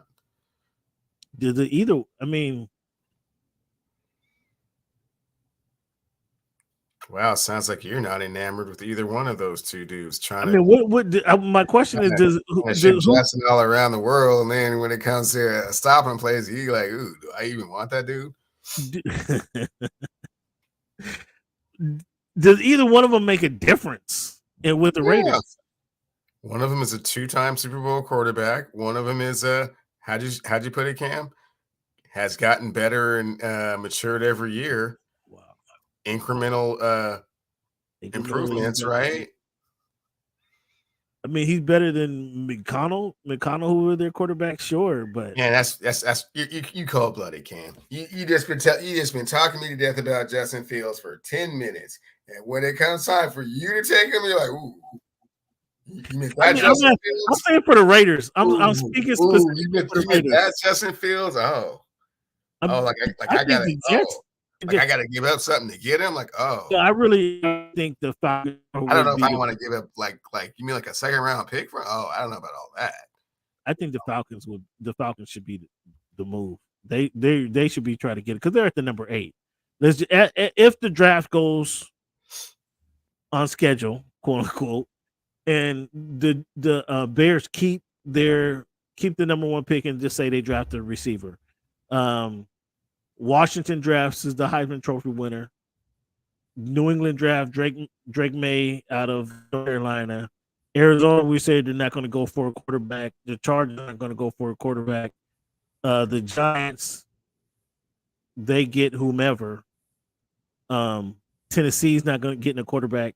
That means Atlanta. I mean, the way I just broke it down there, the Giants draft? Caleb Williams is going to go. If he doesn't go 1, he's going to go to Washington or New England. You would assume, right? Man, come on, man, cut that out. What do you mean Caleb Williams doesn't go number 1? I'm saying in this scenario, there's no scenario where Caleb Williams doesn't go number 1. So in your scenario, Justin Fields is on the blocks regardless. No, I didn't say that. Come on. You keep saying that because you want what's best for Justin Fields. Did I ever say that? I gave you the argument. You're really gonna have 2 quarter. You're gonna really have 2 number 1 draft picks at quarterback. 2 guys who were drafted number 1 in the first, or excuse me, in the last 3 years. Justin Fields was not a number 1 pick, but yes, he was drafted in the first round. Where was he? What was he at? Number 2, number 3? Like 14 or 10, somewhere between 10 and 14. I thought it was number 1. Excuse me. You're really gonna keep them both on a team together? We're not sure right now. Haven't made that decision. Oh, you're shitty. You really trying to be Dan Reeves out here with you're really trying to be Dan Reeves out here. He was 11th. Or number 11, not 11th round. Wow. I think the Falcons should go up there. What you want for the dude? You can't go into the season with Justin Fields and Caleb Williams in the same backfield. It's not an ideal situation. Yeah. So let me go. So go ahead. Nothing has been solidified to this point. So go ahead. I'll give you take the 2 and the 3. Take my 2 and the 3. The Falcons 2 and the 3, and let's go. I'll give you number 1 in 2027 if he gets me to the playoff. If he starts the playoff game, hey, man, they'll be throwing a bunch of stuff in the deal, man. No, conditional. I got to throw a conditional in there. Wins? No, we don't do ifs and wins in the NFL. if he starts in a playoff game. We don't do in the ifs first and year. wins in the NFL. You want him or no? I think the Falcons, man, they need a quarterback. I think that probably would be the best move. I mean, he's from Georgia. Yeah, all that good stuff, man. Yeah, we'll see what's best for the organization when the time comes. I think that's shitty, man. Come on, this guy. We just talked about working remote. All of a sudden, you go to click on your computer and you can't log in, and you can log in, and you get the comes on the screen, computer in the power cord to this address. Please ship to this address. No. That's gotta go. No, didn't say that. That's gotta the key card still works, except for when you're splitting the reps. You're splitting reps. Oh my goodness! So you're gonna start the preseason splitting reps. You're going to preseason games. You get game 1 or you get game 2, or are you going to do it by quarters? Are you going to We're not sure yet, Cam. Or are you going to do it by drives? Cam, we'll see how the whole thing plays out. You're going to get them by drives? Yeah, has yet to be determined. TBD right now. I mean, Dan Reeves was doing it every other play. Are you going to at least get a drive in there? Cam, we're not certain right now. TBD. That's shitty, bro. That's shitty. That is shitty. I tell you what. If I was Caleb Williams, I'd be just trade me, dog. Just trade me, please. Right. Please. Enforce the under contract, and we'll make that determination when we make that determination. So some guys who aren't on contracts. Let's talk free agent runs. And my question for you is, I'm gonna give you 1, 2, 3, 4, 5. 5. Yeah, I think it's 5 deep. These other guys are just. Here's a long running back. So your guy, Clyde Edwards-Helaire, Devin Singletary, Zach Moss, AJ Dillon, J.K. Dobbins, Gus Edwards, Ezekiel Elliott. Those are just guys. I mean, those are second tier free agents that are available. Right, some Clyde Edwards-Helaire is a third tier, right?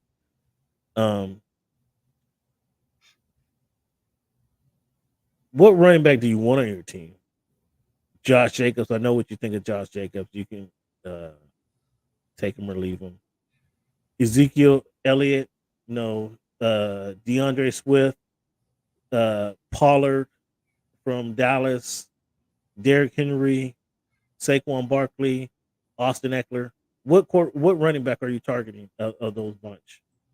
Of that group you just named, it would be Saquon Barkley. That's who you're targeting first? For sure. Not Josh Jacobs, who led the league in rushing just 2 years ago? Sure did. Man. Not Derrick Henry? You talking about Henry is my second choice, for sure. And definitely more proven. So I wouldn't be in a hurry if I was the Cowboys. Like, I would not be in a hurry I would be interested in keeping Pollard. The problem with it, and I don't know how these guys who been around the game, who watch the game, who scout the game, I don't understand how they can see or not see that Pollard was best as a second running back, the change of pace back. And if you had, he was excellent when you had Ezekiel Elliott to plug the holes and to run those short yardage plays. And then you can give it to Pollard as a change of pace guy. He was fantastic. When you try to depend on him now to be your full-time bell count back, that's not his game. Sure, he's fast. Sure, he can carry the ball. But this is college. This is the NFL. That type of back is better suited to play off of a Derrick Henry. Now you pound Derrick Henry for 18 times a game, and you give it to, or you give it to Derrick Henry 3 straight carries. He picks up 18 yards in those 3 carries. Then you come with Pollard. Pollard's going to pick up 18 yards on that one play. That's the type of production he would give you if you used him correctly. And it blows me away that the Cowboys didn't see that situation, didn't see that for the years that he ran for them. So I would try to keep him, sign a Derrick Henry, and again, you put him back in that second back. He would probably be your most explosive back on the team if you had Derrick Henry. However, he's not going to be explosive if you try to run him 20 times a game. You give him the ball 13 times a game, let Derrick Henry carry it to 20 times a game, and because he's going to wear down the back. Do you follow what I'm saying? I understand the logic wholeheartedly, but at some point you have to pay both of those guys, and they made the decision they didn't want to pay Zeke, and they thought that he was, kind of washed up, that they had kind of, had their way with him, and he didn't really have anything left to offer, and so they had to make that transition to Tony Pollard being the feature back, the focal point of the offense. But from a rushing perspective, it didn't work out, unfortunately, for him. And like you're saying, yeah, of course you would love to have the luxury of having Ezekiel and then a Troy Pollard to, change the pace back. That's great. But, not everyone has the luxury of doing that. And the Cowboys are not one of those teams. So they made a decision and went with Pollard. Well, that was a faulty decision. So if anything, I would try to sign Pollard. Yo, Pollard, your season wasn't what it was. And you probably left the season a little disappointed in yourself, disappointed in your production. So let's take some of the onus off your plate, and we're gonna give it to this big dude, this big old guy, this guy who's 6'3", 250 pounds. We're gonna have him be the sledgehammer, and then you can fill in after him. I just don't understand why that logic isn't used in that situation. But that probably would be the best fit for Derrick Henry. If I'm looking for a bell cow back, a back to give it to 20 times a game, Derrick Henry isn't that guy. That's Josh Jacobs, and I don't know how you argue with that at all. I don't know. I know you're not a Josh Jacobs fan. You think his thread is used up. His tires is bald. But Josh Jacobs is the best running back of all those guys I mentioned, from J.K. Dobbins to Eckler to Barkley to Swift. Josh Jacobs is by far the best running back of all that bunch. I'm not sure how. Well, I understand you're saying his time at Alabama just ran him thin, but that argument is faulty because just 2 years ago he led the league in rushing. So I'm not sure. Josh Jacobs is by far the very best running back of all that whole bunch. Austin Eckler, other guy. You get Henry, bring Austin in on the cheap, or the Austin is a complimentary back to a bell cow running back. So can the fans want to know? Yeah, the Clippers are up. How come you stick so tough with the Clippers and then turn your back so cold on the Chargers?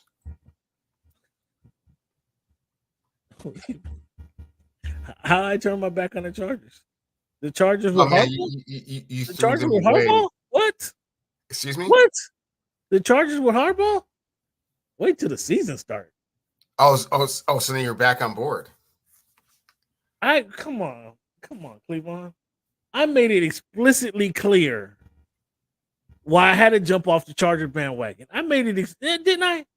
Do I need to play? No. It wasn't clear. I didn't make it.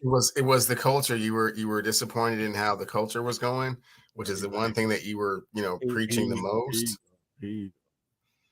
I had to get off the Chargers bandwagon. I told you that because of Staley. I mean, come on. It took me longer than it should have, but Staley. Come on. I don't know how this is a discussion right now. I don't know why you're bringing. Well, I mean, it's just the way that you were talking about Eckler. It's just like, if you would have heard. I like Eckler. Eckler is a complimentary back. I know. Before it was, a much more passionate and supportive Austin, but now it's like, no, he cool. He cool. Every once in a while. No, I had never said that Austin Eckler. A sweep here or there, an occasional, screen pass. He cool, but don't depend on that guy. That's never what I said, and that's not what I just said. That's what you just said. That's not what I said then. That's not at all what I said then. Well, that's what you're saying right now. I'm telling you, he's a complimentary running back, and that's only being honest. That's only being honest. He's not. If you think the kid is 5'9", the 5'9", 195 this season, bar none, was not a complimentary back for you. He was like, yeah, let's get in it. Let's do it.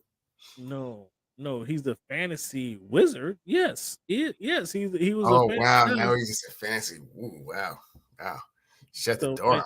See, I don't know why Cleveland is trying to bring this up, but for those who don't know, and again, I don't know if I mentioned this to you, Tyler, before, but I think they asked too much of Derwin James. Not that he can't play 15 all 11 positions on the defense, but they just ask him to play too many positions. The guys don't get no continuity, and they're always like, where's he going to be this time? Where's he going to be in this play? I think that causes confusion within the entire defense. I'd love to ask Brandon. Maybe you could ask that question. Do you ask too much of this kid? Do you ask too much of Derwin James? Not saying that he can't play the position, but it just puts the rest of the defense in precarious situations because maybe they're not familiar everywhere he's going to be on the sideline or on the field. But with Derwin James, they allowed my man Tyreek Hill to go for 11 catches, 215 yards. That was ridiculous. Like what? I'm lost, and I found my way to the door in a season opener. I'm finding I'm looking for the door on the Staley train. I'm looking for the exit route. I just don't understand how you let this is.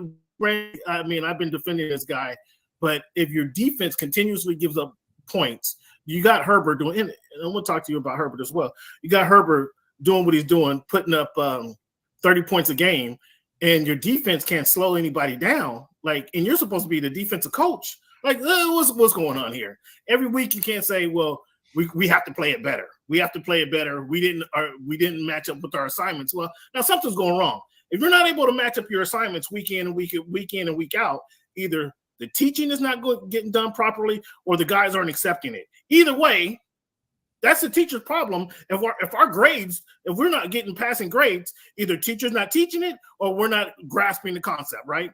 And that fans, I explain.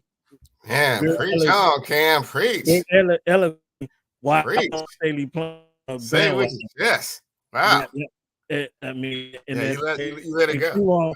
And Cleveland want to bring that up a whole year and a half later. I mean, that was Tyler Dragon joining us. I'm just saying, you give the Clippers a lot more rope than you gave the Chargers, and now that they got Harbaugh, you're jumping back on it.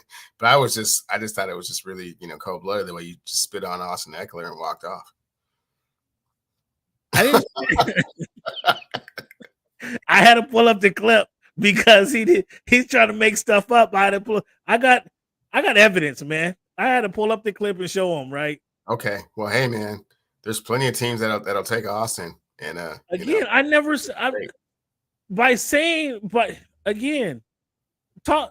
Pollard is a good running back. Josh Jacobs and Austin Eckler right now is what it sounded like you were saying. No, it's not what I was saying. Come on. Josh Jacobs is a better running back than Austin Eckler. Josh Jacobs is a better running back than Austin Eckler. Yes, it is. That's without question. You would rather have Josh Jacobs and Austin Eckler, right?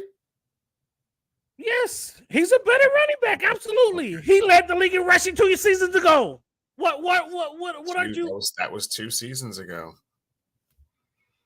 It wasn't last year. It was the year before that. And we all know how football players age. How do they age, Cam? In dog years. Don't tell me he's a 1,700-yard back next year, because he's not. And no one feels that way about him. You know where he's going. The Raiders, if they actually got rid of the kid, who said they were getting rid of him? You already got him out the door. You had him on your list of people that was about to bounce. No, because the Raiders try to lowball him. That's what happened. The Oh, Raiders well, try to I mean, lowball. he's a running back. That happens. I mean, they'll just get another one. Three out of his 5 seasons, Cleveland, he was over 1,000 yards rushing. Even though we know 1,000 yards is In a 17 game season. Yeah, that's not impressive. I don't know what to say. I don't know what to say. I don't know what to say to you. I don't know what to say. Not a lot to say. I'm just disappointed in the way you treated Bar None is all. Bar None. Man, he is Eckler is a good solid back, and for you to say anything different is no. I didn't say anything different. You said it was very much replaceable and expendable is what you said. I didn't say that either. I didn't say the Chargers need him. The Chargers need him. You said the Chargers need him. You said that the Chargers need an every down back because Austin Eckler's a complimentary back. In the same way that you said Tony Pollard's a complimentary back, but do not put all my eggs in that basket, is what you said. If I had Derrick Henry to run the ball 18 times a game and Austin Eckler to come in there and get 12 if I had Nick Chubb to run the ball every time.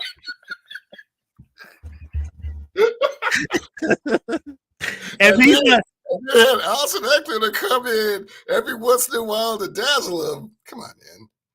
Stop with all that, man.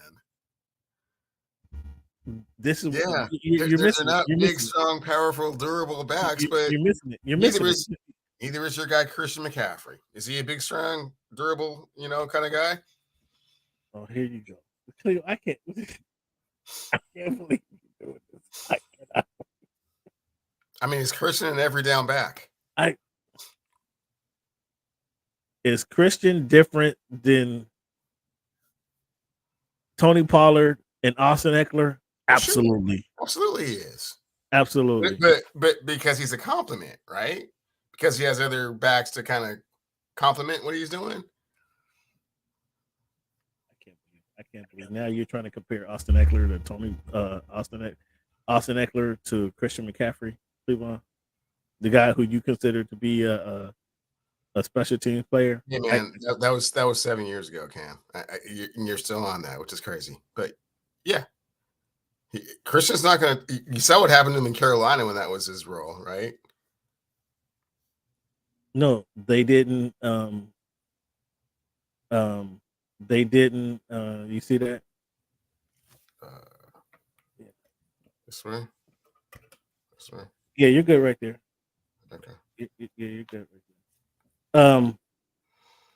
They need a compliment for Austin to be his best self. He needs he was best when he had Melvin Gordon, and that's the point I'm making. When he had Melvin Gordon, that was the best version of. For you to depend on Austin Eckler for 17 games, for him to rush the ball and catch it out the backfield, for him to get 25 touches a game, you're not getting the best out of Austin Eckler. So will you argue that his best days wasn't with Melvin Gordon? I mean, that was when he was much younger, Cam. I mean, it's hard to say. His best days, that was the best of him. That was the best version of Austin Eckler is when he had that bell cow back to play off of. And that's what I'm saying. Back to my point, and I'm surprised that the Cowboys have not identified that and brought in a bell cow back for Tony Pollard to run off of. That's the point I was making. But yes, out of the bunch, Josh Jacobs, Austin Eckler, Saquon Barkley, Derrick Henry, Tony Pollard, DeAndre Swift. I don't know what's up with Swift because I really like Swift. But this would be, if he doesn't sign with the Eagles this season, he'll be on his third team in 3 years. Yes, he will. I'm lost at I don't understand what's going on there. I need to do some homework, and I don't understand why that's the situation. But Josh Jacobs, if I need a running back, Josh Jacobs is the guy I'm going to go get. Okay. Barkley, you like Saquon Barkley? I think Saquon Barkley is injury prone. Though he can do, he's exciting, big, strong. His numbers. He can squat. a lot. He's fast, but I'm not getting 17 games out of Josh Jacobs, or I'm not getting 17 games out of Saquon Barkley. And you know that kind of going in. You know that kind of going into the scenario. So he would be best on a team like, and it's interesting that Gus Edwards, J.K. Dobbins is on this list because if they made each other better because they were all on the same team. Yeah, it's weird that J.K. Dobbins is on your list for anything. It's crazy. No, this is the free agent. This is a list of running backs. Yeah. But again, he hasn't had the production. His production has been unsatisfactory, right? Would you say since he's been in the league? I mean, no, when he plays, he's more than adequate, but he doesn't play very often because he's been injured. Right. Nonetheless, which of these guys will have the best season next year? Even though and we know it's kind of difficult to predict this, not knowing what team they're on. Los Angeles Lakers 83, Los Angeles Clippers 100, 10 and a half minutes to go in the game. 10 and a half minutes to go in the fourth quarter. The Clippers are up by 17. Carry on. Which one of these guys will have the better season next year? Saquon Barkley.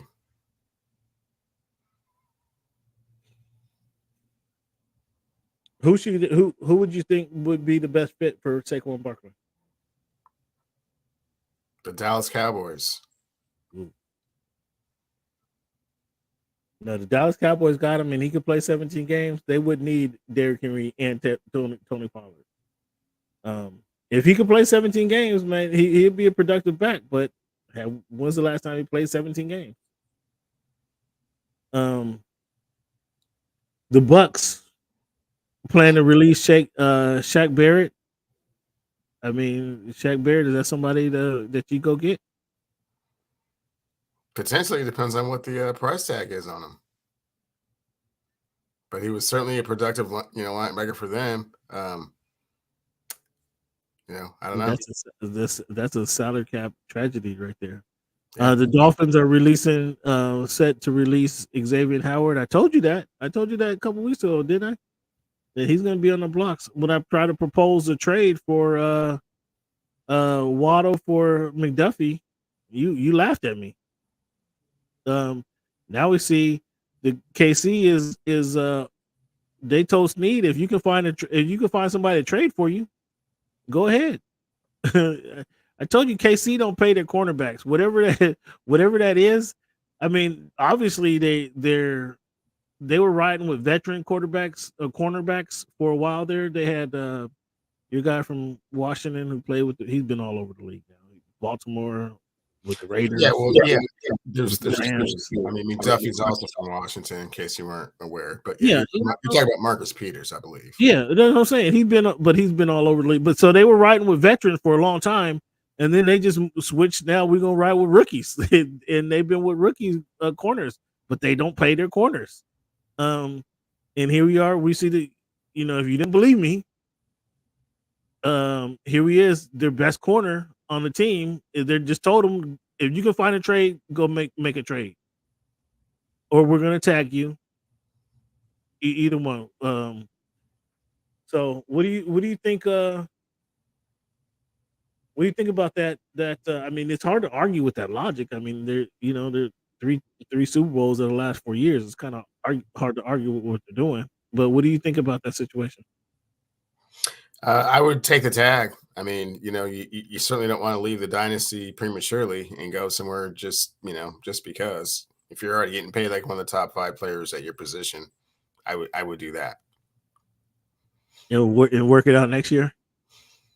I mean, you can franchise him so many times, right? And then you got to come to the table. So, I don't understand why players take the franchise tag like so personally. It almost seems like because they want the longevity. It's but there's no security in that, because it's 2 years into it. They're just going to try and renegotiate it. They're change the way you get paid. They're going to want you to take less money. So it's never a situation where like, oh, okay, well, I mean, I watched Walter Jones use it like no one's ever used it before. And so after he did it, I was like, I don't understand what people are complaining about. I mean, Kirk Cousins was the best at it when he let Washington tag him 2 times in a row. Many until you can't tag me anymore. So now you got to pay me. And they didn't pay him. So he did it. So he bounced. Yeah, Seattle was like, yeah, we got to pay you now. Yeah, but they want the long-term contract. And what you're saying I understand. There's some level of security that you somewhat get from it, but not if you're getting paid like one of the top 5 players of your position every year. But that's just 1 year, though. It's not every year. You said the tag is 1 year, right? But if they try and tag you again, it's still the top 5 at your position, and the price for that has gone up because the contracts have gone up. Yeah, so you're saying in argument of the argument for the tag is every year you're going to be paid although it's a 1 year deal, every year you're going to be paid in top 5 in that position, right? Versus and even if it was a multi-year deal, you see the way NFL teams your contract would be they don't mean anything, right? Your contract would be over next year anyway, or 2 years down. Yeah, I see the logic there. Cleveland, should the NFL remodify the kickoffs? I'll leave them. Huh? Leave them, man. What do you mean? No, I'm saying remodify it. Okay, so they changed it to where now the kickoff, if it goes in the end zone, it's a dead ball. Well, no, they can run it back, or now they change it to where the kicking team cannot get the running start down the field because they're trying to reduce the injuries. If that's the case, do you like the AFL model where they had the players line up at the 30 and then the offense lined up at the 25? So then they don't get the running start now. They kick it off and the running or the kick returner has to work it out from there where the players are already down the field, if you will. Do you model? What do you think? What should the NFL do about the kickoffs? Starting from the 25. Just giving the ball at the 25. You score a touchdown, you kick the field goal. You get the other team gets the ball at the 25. What about the kick return? So just the kick return, just get rid of them. When's the last time you saw a kick return for a touchdown? Because they try to legislate this out of the game with the clause that the injuries, they're trying to reduce injuries. They're trying to legislate this out of the game. And so if it's not really a thing, but you just inducted, which I think was felonious. I don't think Devin Hester should have been inducted to the Hall of Fame. But they just inducted Devin Hester into the Hall of Fame. Mm-hmm. So obviously there was some validity. That one guy. He's not the only kick returner into the Hall of Fame, is he? He's not the only guy there. We can go down the list of what you call it. Tim Brown was a kick returner, punt returner. It's a punt. It's not a kick. Semantics. They don't. No, it's not. You're punting. You're punting because you didn't get a first down. You're kicking the ball. You're punting the ball. It's a whole different formation. It's a whole different set of rules. If you're just kicking the ball off, just start from the 25, man. Nobody wants to do all that. What about the onside kick? So the onside kick is, what do you do in the onside kick scenario? Do you like, at least in the onside kick scenario, I think it was thought up at one time, give somebody give them the ball like at the 45, and if you don't get a first, you only get 2 chances to get a first down. Yeah, man. I'm not. Yeah, you're getting weird with the rules, man. I don't know. But you're eliminating the onside kick. Kind of. Yeah. What do you mean, kind of? You are. It works like 5% of the time. Sorry? I'm okay with eliminating that too. The onside kick was exciting. It extended the football game. At least if the team is down, I've only seen it happen 11 one time, and that was 10 years ago. If the team is down 11 points, they can score a touchdown, kick go for 2, and they still have a chance. Now they're down 3. They still have a chance to go for the onside kick, get the ball, and kick a field goal. They have a chance. So if you're saying leave the kickoff in the game for the outside chance that you might recover an onside kick, then I'm okay with taking that out. So you just eliminate eliminate a chance for the team to be able to score or get the ball back on a kickoff. I don't like that. I don't like that. I don't like that. I don't like the kickoff. I don't like them taking the legislating kickoff out the game. Make these players sign waivers. If injuries, if you're so concerned with injuries, make the players sign waivers. Just make them sign waivers. And saying that we're not liable for any injury you suffer on the field 10 years down the line. Now, within 10 years, we got you. If you break the leg, dislocated kneecap, ACL, we covering all of that. 10 years down the line, the head trauma, no, we're not dealing with none of that. Make them sign waivers. Mm-hmm. What, you don't think those players are going to sign waivers? Of course they will. If they want to play football. Yeah, so let's stop with this BS rules. Stop making like we actually care about what these guys their livelihood. I know, man. Bring the head slap back. Bring the helmet to helmet back. Bring all that back.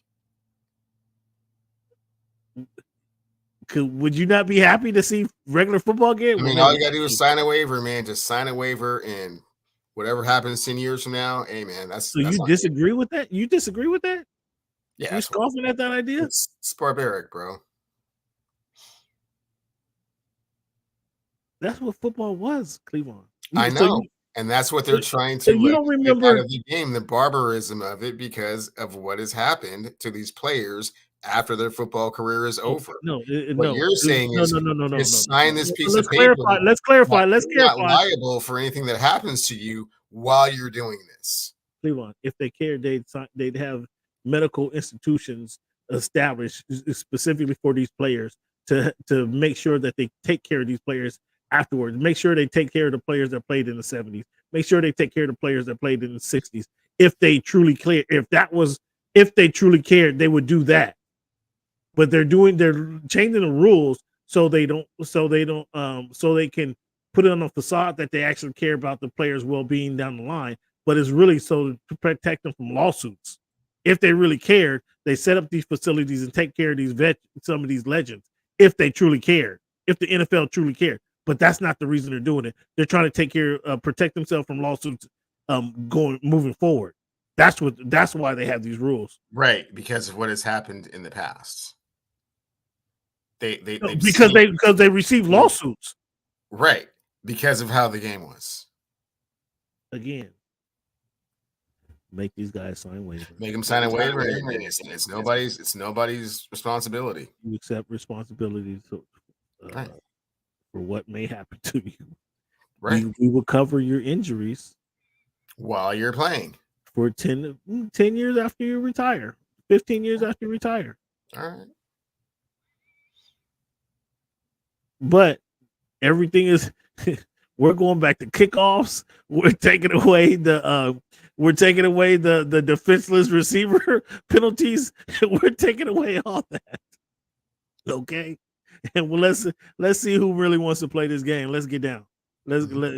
We kick off in September 1st. Who's down? I guarantee you, each roster will be filled. Okay, they will have no problem fielding the rosters. None, zero whatsoever. I guarantee that. All right.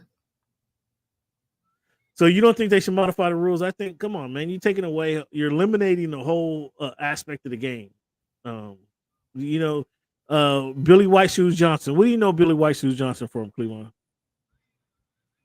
Returns. Yeah. Right?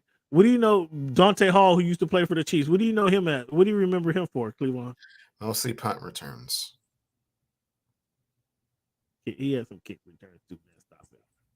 He had a few. I said mostly punt returns. Metcalf. What do you remember him for, Cleveland? Mostly punt returns. See how you're trying to separate the two, Cleveland? Yeah, because they're different. The punt returner, and the kickoff returner was often the same guy, Cleveland. So you cut it out. Okay, well, hey Cam, I'm not trying to. I differ in your opinion, man. I'm not trying to play smash mouth, crash dummies every time down the field for no reason. There's very rarely is there a benefit from a kickoff these days. Look at the Lakers have climbed back into the game somehow. Cleveland, so what do you think about this NFL report card? Did you hear about this report card? I heard the Chiefs are crappy and the Dolphins are really, really high up there. So should we have no validity with this report card? Well, I mean, you know what I'm saying? The 3 Super Bowls in the last 4 years. Oh, and I heard the Bengals. I heard the Bengals have 3 meals a day on Wednesday now, which is cool. That's an improvement. Wednesdays you can eat at the facility 3. So Cleveland, here are the categories that they were graded on. Treatment of families, food, cafeteria, nutrition, locker room, training room, training staff, strength coaches, team travel, head coach, and ownership. So you brought it up, Cleveland. The team that has won 3 of the last E+ in treatment of families, a C- in food and cafeteria, a F in nutritionist and dietitian, a F in locker room, a D in training room, a F in training staff, a C+ in weight room, a C+ in strength coaches, a D in team travel, A+ head coaching, and F- in ownership. What did that say to you, Cleveland? That of the 32 teams, the Kansas City Chiefs do not invest a lot into the facilities or their players particularly.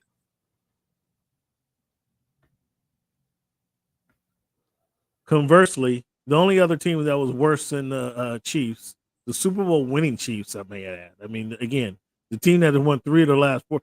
So does the fact that they won 3 of the last 4 Super Bowls, did that force? You think that forces a change? You think the ownership cares if you give me an F if we win the Super Bowl? They already said it wasn't like to be taken negatively. It's just constructive criticism with regards to how the other 31 franchises in the league function.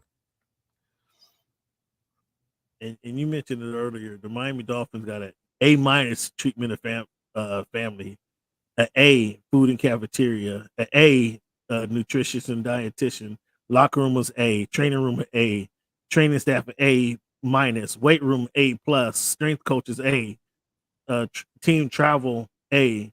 And I would think team travel would be lower because who wants to leave Miami? Head coach was an A, ownership A+. Like, let's look at your Seahawks. Let's see what the Seahawks did. How did your Seahawks do? Not 100% sure. I just know those two. Like, Dolphins were 1 and Chiefs were second to last. We're not paying attention to that game, Boots. Thanks for the update, Boots. I knew Cam wasn't going to give you to him only if they were winning. It's always one-sided with him. But where were the Seahawks? The Seahawks are ranked number 14. Treatment of families is a C. Food and cafeteria is a B. Nutrition and dietitian a B+. Locker room is B. Training room C. Training staff C. Weight room B. Strength coaches A. Team travel C. Head coach A. And ownership is C+. Okay. I just again, the Commanders the only one got a worse grade than the Chiefs. What other team you want to look at? Who was the other team? Let's look at San Francisco, the other team that competed in the Super Bowl, just to get an idea. In again, because of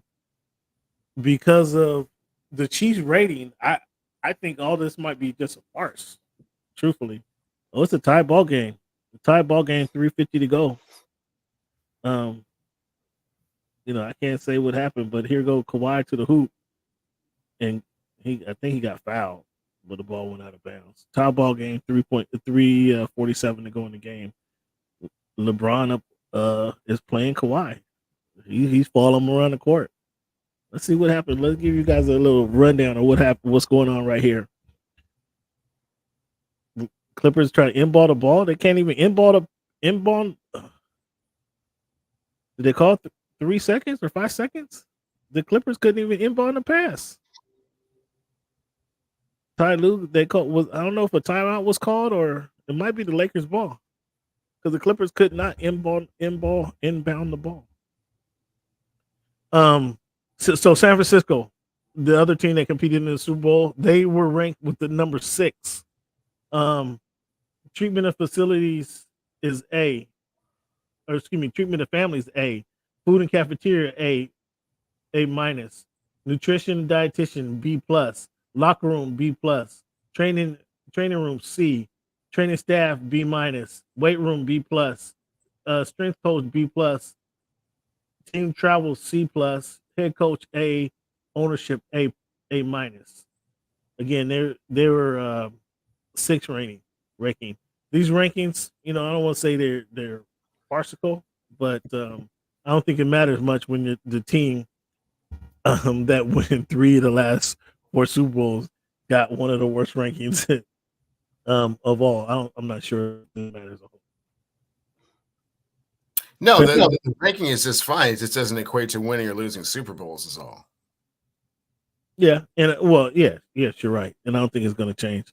I mean, I'm sure the Clippers will have like the number 1 facility in the National Basketball Association, but that doesn't mean they're going to win a championship by any means. And the Denver Nuggets could come in, 30th, and they'll still win a championship. Man, every other week this guy tells me it's a completely different game. But here How is that different? You just defending the Kansas City Chiefs are having the 31st, the second to worst rating in the league, saying that the rating doesn't mean anything because they won a Super Bowl, right? And all I'm saying is, yeah, in the same way that the Clippers will have the best facility and the best ranking in the NBA, but won't win a championship. It's not a direct correlation between those two things, is all I was saying. Lakers take a 3-point lead at the 3-minute mark. LeBron Hachimura hits a 3 to give them for them to hit the 3, give them a lead. Here goes Kawhi at the top of the key with LeBron on him. He kicks it to Norman Powell. Norman Powell looking for a shot. Kind of dribbled it off his foot. Norman Powell on Austin Reeves, who, oh my goodness, Austin Reeves played good deep. Norman Powell has to follow up I guess the shot clock ran out, and I don't have the sound, so it looks like the shot clock ran down. Lakers is looking in these last minutes. Lakers is looking like they're trying to prove a point right here. Come on, man, cut it out. The Lakers it's not even a playoff matchup. What are you talking about, Boots? Not even a playoff matchup. Oh, Boots knows what's up. Hachimura. He's talking about the Clippers being favored and then not being able to come through. Is what he's talking about in general. Hachimura was kicked out. The ball was kicked to him at the 3-point line, faked the 3, drove and got under a reverse lay-in to give the Lakers a 5-point lead. Here's Harden going to the hoop, and he takes AD to the hoop for 1. Come on, Boots. Yeah, he likes to have that convenient amnesia when it comes to the Clippers. It's hilarious. Now we got who is this? Mason Plumlee playing LeBron at the 3-point line. LeBron gonna step back and hit three. Well, here's Son and Jarrell. Brick. Let's go the other way. Oh, whoa! What the? How Tice get tripped up and roll out of bounds? Tice goes for the rebound. Oh, he stumbles and just trips over his own feet and rolls out of bounds with the ball. Come on, Tice. Come on, Tice. So we got a minute 30. LeBron at the top of the key again with Tice on him. Here comes a double team, kicks it, swing it around. Hachimura kicks it back out to son of Jarrell, grandson of Jarrell. LeBron is back at the top of the key, this time with Harden. Ooh.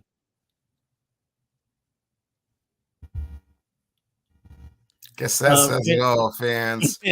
Islands can be deafening at times, isn't it? Let's talk about moving right along. Fans, we gonna jump into our Which segments transition. You can hear a pin drop. Fans, we gonna jump into our This Week in History segment. This Week in History. Let's do it. Snitchy Russell just hit a three. The clock was running out. Why call him out his name? Why call him out? I mean, it's okay what I do, but why you call him out his name? Oh my goodness gracious! Ooh. Man, what a difference a couple quarters makes, huh? Fans, on 2/26/1964, Cassius Clay changed his name to what? Changed it to Muhammad Ali, Cam. After converting to Islam, 2/26/1964. 2/26/1966, Andrew Bremer became the first African-American governor of the Federal Reserve Board.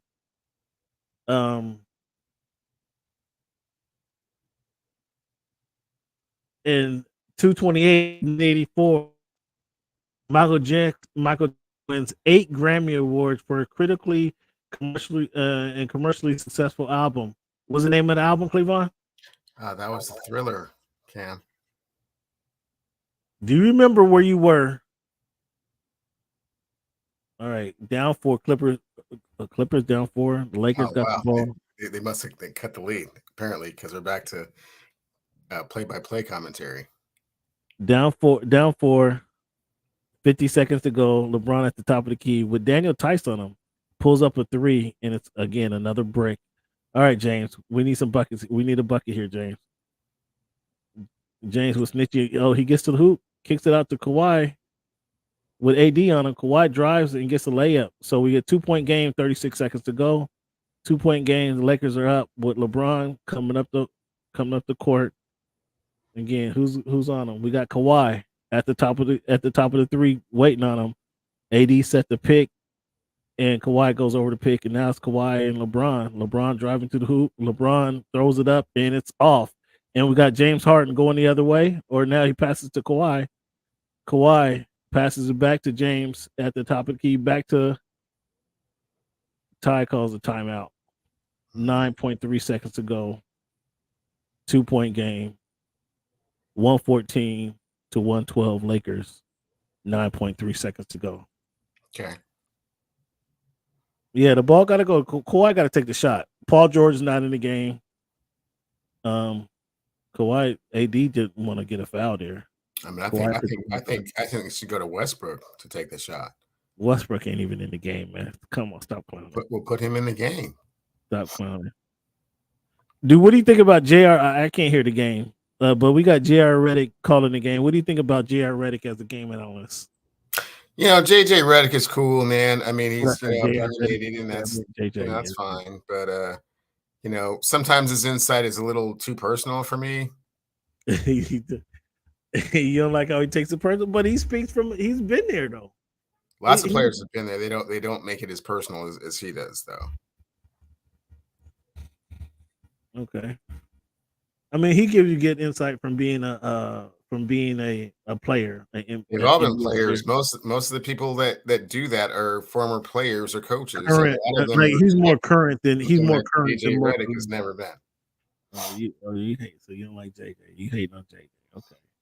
Okay. I like JJ is he's an example of one of the players that I like because he came in, he was just a strictly jump shooter when he came into the league, but his game developed to where he could take you off the drill. He was never he was always a defensive liability, but he at least developed into a player who can put the ball on the ground on the floor and get to the hoop. Here goes Kawhi goes to his fake. Ooh, Kawhi bricked it. Went to his Lakers are gonna win this game. Sneaky Russell finishes off, but Kawhi went to the low block, shot a quick jumper and missed it, and that was a game. 116 and 112. Man, and then that's tough. Yeah, but they won't have to play them they won't have to worry about them in the. They won't have to look on the bright side. Thanks, Boots. I appreciate that because I wasn't sure Cam was gonna even let me know until tomorrow or sometime. Lakers win. Yeah, he got the ball and went with LeBron on him, shot the fadeaway. It's cool now. It's over with now. Back to this week in history. Oh, listen to this guy. Where do you remember where you were when you saw the Thriller video? The Thriller video? No, I do remember where I was at when I was watching Motown 25. That was obviously I shouldn't say obviously. It was a very monumental performance. It was a monumental performance. But I come to think about it, I was in the same exact spot when I saw the Motown 25 and the Thriller video. But you don't remember when you saw Thriller, huh? Was you a fan of the Thriller video? Yeah, it was cool. Broke out with Ola Ray to start it, and then got into the Thriller dance. It was off the hook. Yeah, those were the days. But yeah, has there been a better Grammy performance in a Motown 25? I can't think of a more memorable moment, just off the top of my head. No. Okay.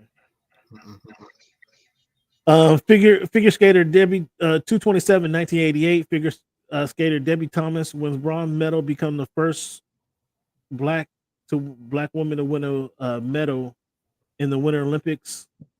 March 1, 1780, Pennsylvania becomes the first state to abolish slavery. March 2nd, 55, 15-year-old black teenager Claudette Colvin was arrested for refusing to give up her seat to a white woman on a public bus in Montgomery, Alabama. February 25th, 1960, 60 years ago. It's crazy to say that 60 years ago, Cleveland. Muhammad Ali won his first title after defeating Sonny Liston in 6th round by TKO. Cleveland, March 2nd, 1962. You know what happened that day? No. Will Chamberlain scored 100 points in a single basketball game. Professional record that remains unbroken today. 30 field goals, 20 shots. March 2nd, 1980. Thomas Hitman Hearns wins the vacant USBA welterweight title and become the first black to win boxing titles in 5 different weight classes. Wait, repeat that. Thomas Hitman Hearns wins the vacant USBA welterweight title, become the first black to win boxing titles in 5 different weight classes. Refuting that? To be honest with you, the USBA, I had to do some fact checking on my own.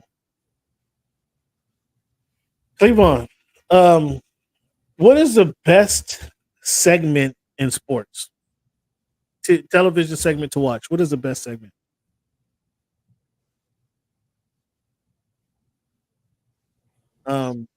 I started off by saying by thinking of one of the best shows.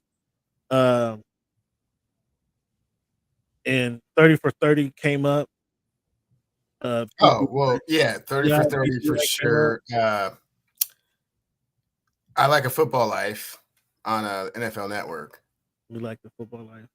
Basketball has a similar version on the NBA Network, but I like a Football Life. It's a little bit more in depth, so I like those. Okay, so then that's what I started with, but then I narrowed down a segment because I wanted to talk about Jamal Crawford's crossed up segment. Did you see it? Yeah, you seem to be real enamored with that. I mean, that's cool. I mean, it's regular season kind of stuff, but it's not a whole lot of substance to it. It's just kind of like, anyone that's hooped knows that there are certain times when, like, okay, someone might be kind of off balance, or you might have a physical mismatch. So it's great and all that, but at the end of the day, it's like 2 points. It's like, sometimes it's real spectacular, but it's not like I'm just on pins and needles to see what the crossover is. No. Have you seen Magdal Russo's segment on First Take? I don't like First Take, but Mad Dog Russo every week has "What Are You Mad At" segment where he talks about a few things that he's mad at, whether it was the uniforms or just did random stuff. Whatever he's mad at for that week, he has it in. Like, that's the only reason I tune in to watch First Take, because I do not like First Take. I'm absolutely appalled with Molly Curran and Stephen A. Is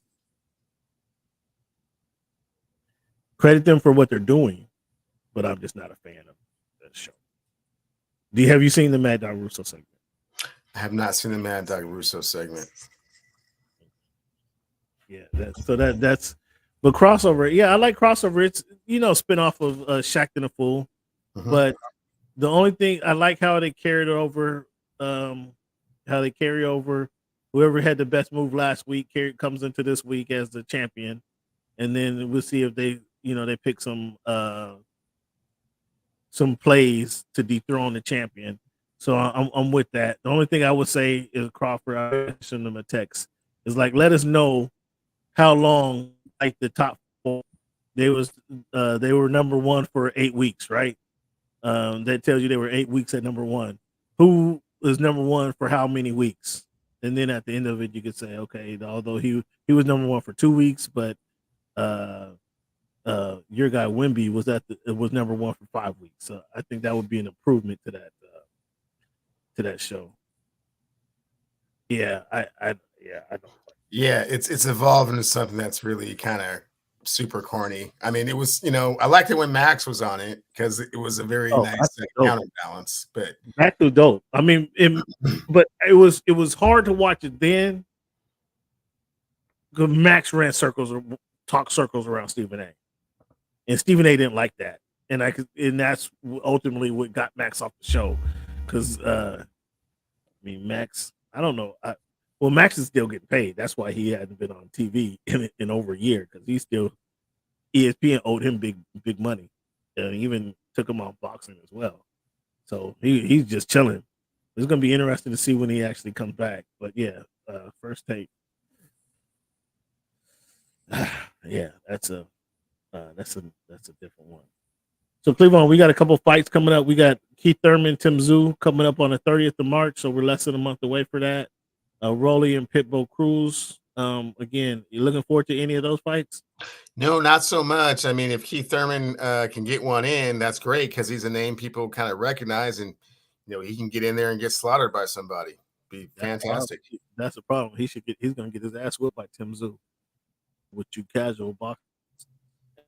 Rolly Pitbull, like, Rolly has a name, but Pitbull is probably going to win that fight. And that's gonna be interesting. Pitbull is probably the better. Rolly has a name. He's probably the better fighter, but Pitbull's a better slugger, puncher, and that's probably gonna win that fight. And he's probably gonna knock Rolly out because he's gonna catch him with one of those hard rights. That's probably gonna have that fight gonna end. But Rolly is probably the better boxer, but Pitbull is a slugger, and he's gonna slug him and catch with one. That's probably what's gonna happen. Devin Haney, they had the press conference yesterday in New York. They have one tomorrow in LA. But on 4/20, April 20th, they're gonna be fighting in LeBron James, 19 points in the fourth quarter in the comeback, 34 points in the game. That loss kind of hurt the Clippers, man, because they were up 17. Like they were up 17 in that game. Like I obviously I wasn't watching it intently, but they were up 17. I kind of stopped paying attention, like in the fourth quarter. So that's kind of a like.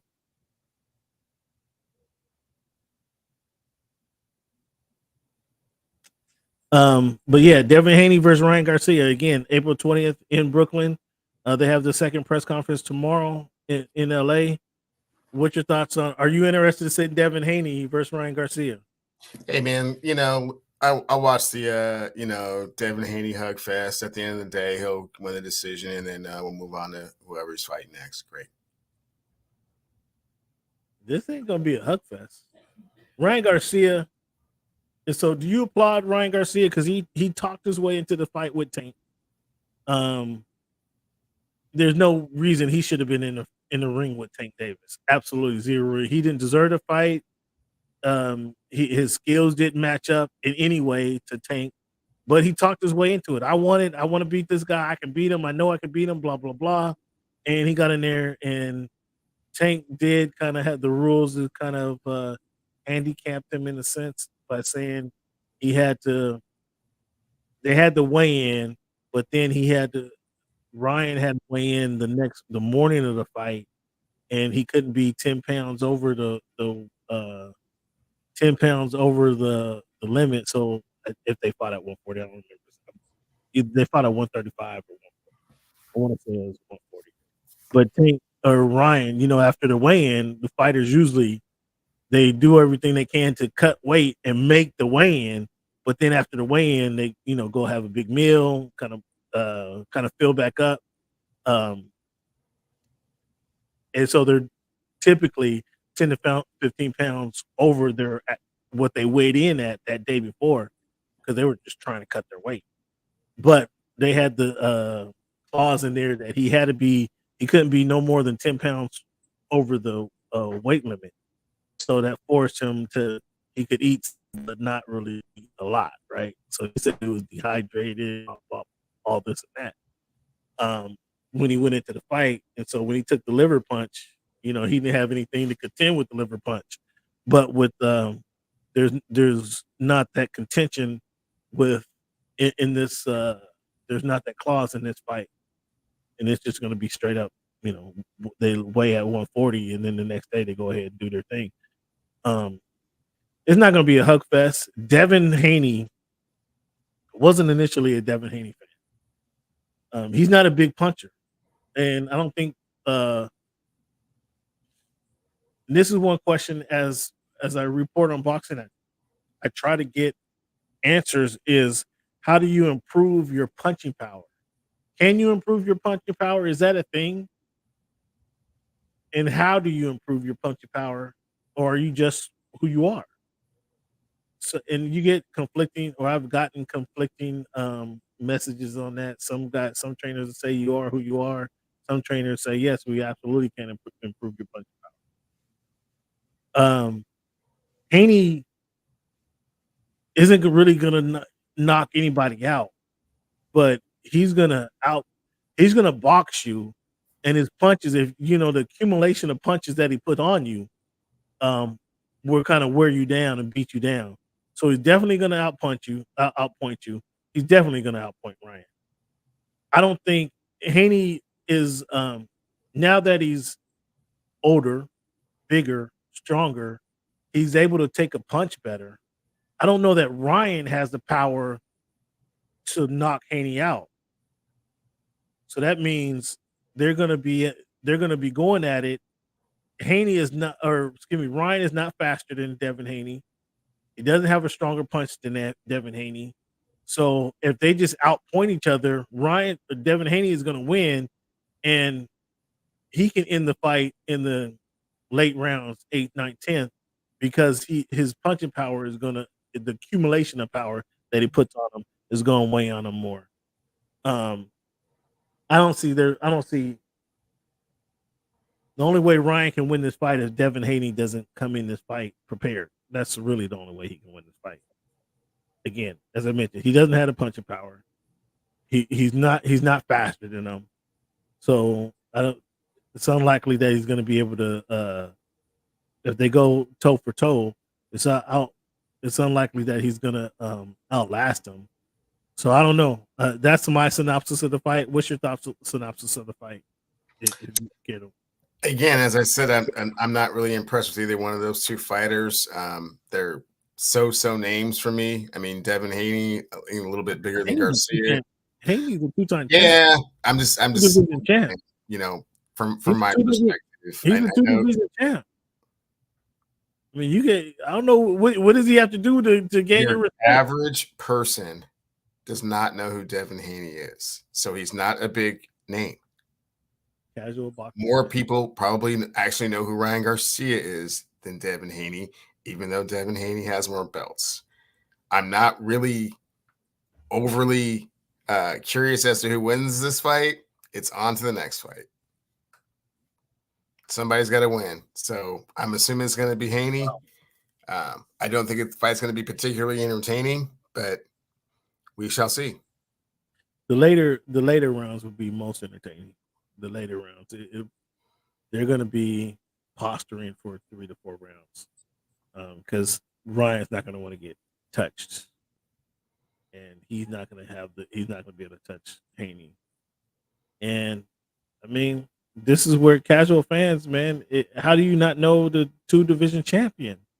Like that's if you don't know who the 2-division champion, that's don't tune into the fight. That's about as best I can say that. Don't tune into the fight if you're not familiar with Devin Haney. And again, Ryan Garcia totally talked his way into fighting Tank Davis. Should never been in the ring with them. End up losing as expected. And then he talked his way into this fight here. Like he talks a good game. Ryan talks a good game, but he gonna get knocked. I don't know if he's gonna get knocked out. He's not winning this fight. It's going to be completely one-sided. Cleveland, talk to us about what you see. I mean, you want to show her already the Dodgers knocking home runs out the park. You want to talk about that, or you want to talk about what the Mariners are doing up in Seattle? Shohei's fine. Yeah, I heard he hit a home run in spring training. Good for him. Means he's well on his way to becoming the king of LA. Cleveland. What is the league going to do? What is Major League Baseball going to do when Shohei Ohtani and Mookie Betts is contending for National League MVP? I mean, are they going to try to ban the Dodgers from doing something? I mean, what is I mean, I asked you this last week in regards to parity in the NBA. Is it better to have the D type of team or the team like stars like the National League favorite? Dodgers have to be the National League favorite, right? Is it better to have this squad with all this talent, or to have a team like the San Diego Padres with a couple guys who just, if they come together, I mean, I know they're broke up now, but a couple guys that come together, they can do some special things. What would you rather see in baseball? Well, there's a couple of things going on in your conversation there, Cam. Number one, baseball doesn't have a salary cap, so that's one of the major differences. So typically the bigger market teams are the better teams. Now, whether they win the World Series or not, that remains to be seen, but on paper, it certainly looks that way, and they typically draw the most attendance, which means that they can afford those bigger contracts. The Padres were somewhat of an anomaly because they put all those superstars together, the Xander Bogaerts and the Machados and the Tatis Juniors and the Sotos, and also the pitcher. His name escapes me right now. Hader? No. Hader? Starting pitcher. It was with the Cubs.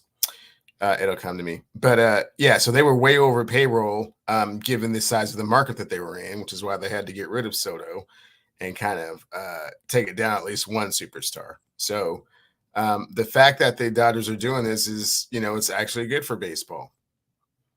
More eyes on them, more people are familiar with that franchise, and small market teams are, unfortunately they can't compete financially. So this is the fallout of that. Okay, so you explained kind of the positioning of Major League Baseball, but is this what you would rather see? Would you rather see the one dominant team, or obviously it's the season hasn't started. The advantage of that is that you have a preconceived notion and kind of somewhat of a foregone conclusion as to who you think is going to win. So if they don't, then yeah, it's absolute suspense and intrigue. But yeah, going into the season, they should win. So yeah, if you have kind of someone that everyone else is trying to chase and follow, then absolutely. Who would contend with these guys? Who's in contention? Who's the other chiming in? Hugh Darvish. Thank you. Who can possibly contend with the Dodgers though? There's lots of teams that can contend with the Dodgers. The Dodgers didn't get to the World Series last year. The Dodgers are not the World Series champions. So the Arizona Diamondbacks were the team that actually got to the World Series in the National League. We don't really know what the Cubs are going to do necessarily. We don't, the Atlanta Braves were supposed to be there and they got better. So it wouldn't surprise me if the Braves were there. So, and then once you'll notice that once you kind of get to that point in the playoffs, Dodgers seem to get really, really tight. And they're not able to kind of do what they were able to do during the regular season. They go to the regular season, they win, 110, 115 games. And then, you get to, and then you get to absolutely Boots. And then you get to the playoffs and Clayton Kershaw cannot get out of that's why they keep throwing Clayton Kershaw out of there. They signed Clayton Kershaw. He cannot be one of your bats. Those bats are ice cold as well. So all the Mookie bats that you're talking about and all the other players that you're talking about, those bats were cold too. So, they put too much pressure on themselves to do things that they are, expected to do, and then they just don't. This year is different. This year, yes, I agree. He's been washed though. He's been washed for like 4 years. This year, the Dodgers have Shohei Ohtani. Shohei might be. I might have to go ahead and write this down. Shohei might be the greatest player ever play baseball to ever put on a mitt and walk on the diamond. Any argument there? They didn't have Shohei. Plenty of argument, but they didn't have Shohei. They didn't have Shohei last year. Who? Just. What is your question, man? You're asking a question and you're saying something at the same time. Which one are you doing? You're asking me a question and you're saying something. I was saying Shohei might be the greatest player ever. Okay. That's number one. So then. And now, so my next, who you say no, but who has won?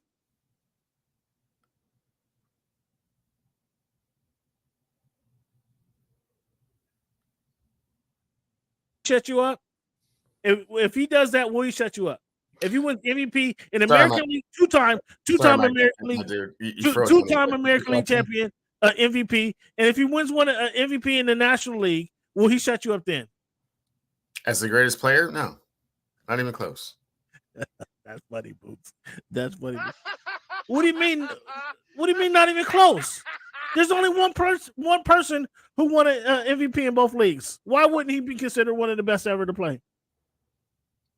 Okay, and who was that? You tell me, Mr. Baseball. It was Frank Robinson, though. Okay, right. It was a long time ago with the Reds and Orioles. That's cool. A long time ago. So with today's game, today's Barry Bonds has 7 of those. I don't think he's as good as Barry Bonds. And Barry Bonds has 10 Gold Gloves. I don't think Shohei. I don't know. Sorry. When's the last time Shohei made the playoffs? Did Barry ever take the mound? Did Barry ever take them out in one baseball game? In one game, did he strike anybody out? Did Barry ever strike anybody out? Shohei made the playoffs to this point. Did Barry? How many people did? How many people did? What's Barry's ERA? What's Barry's career ERA? Hey, your window for greatest of all time is like seven. It's like a 7 years like success rate. Like wow, if you're good for like 7 years, you're like the greatest of all time. What you haven't answered the question. What is Barry's ERA though? Barry doesn't have an ERA. He didn't pitch. Oh, really? So he never was on the mound. He never struck out 10 players in the game, 11 players. He never did that. No, never did that. Oh, okay. Did he ever strike out anybody and get up and hit a home run in a baseball game? Nope. Oh. Is that your criteria for being the greatest player ever? I mean, if you're able to do everything on the field, if you're able to do everything on the field, go do your research, okay, and then come back when you know a little bit more about this baseball thing. But I like your enthusiasm and the way you gravitated towards Shohei. That's a good player to gravitate towards. Sure. You show me some. I get it. Come to me with somebody who's actually hitting home runs, and then who actually has a reportable ERA. Pitches and hits. Then okay, we'll see what happens in the next couple of years. We'll see if someone else comes up and does that. Man, you see how contentious my guy gets, man. When I try to educate him about Shohei Ohtani, he ain't like Shohei for the last 3 years. I don't know why it is. I don't know what he has against Ohtani, because he just goes out there and does it. But he's never. But maybe once he goes out and win this National League MVP, you have to put a little bit more. That'll change everything. Sure. You put some respect on his name. That's what he has to do? Certainly has plenty of respect on his name, just not greatest of all time, like you're trying to give him credit for. So that's the problem.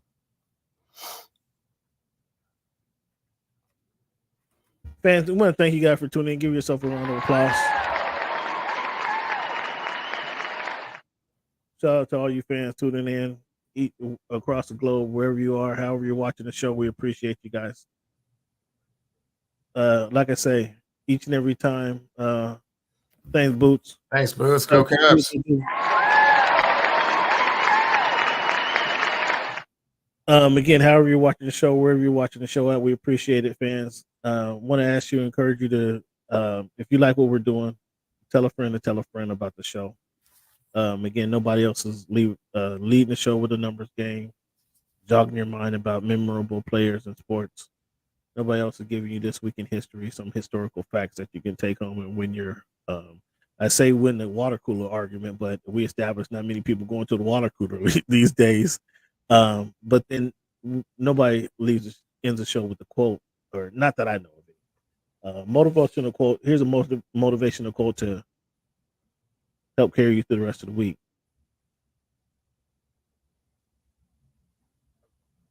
He who knows others is wise.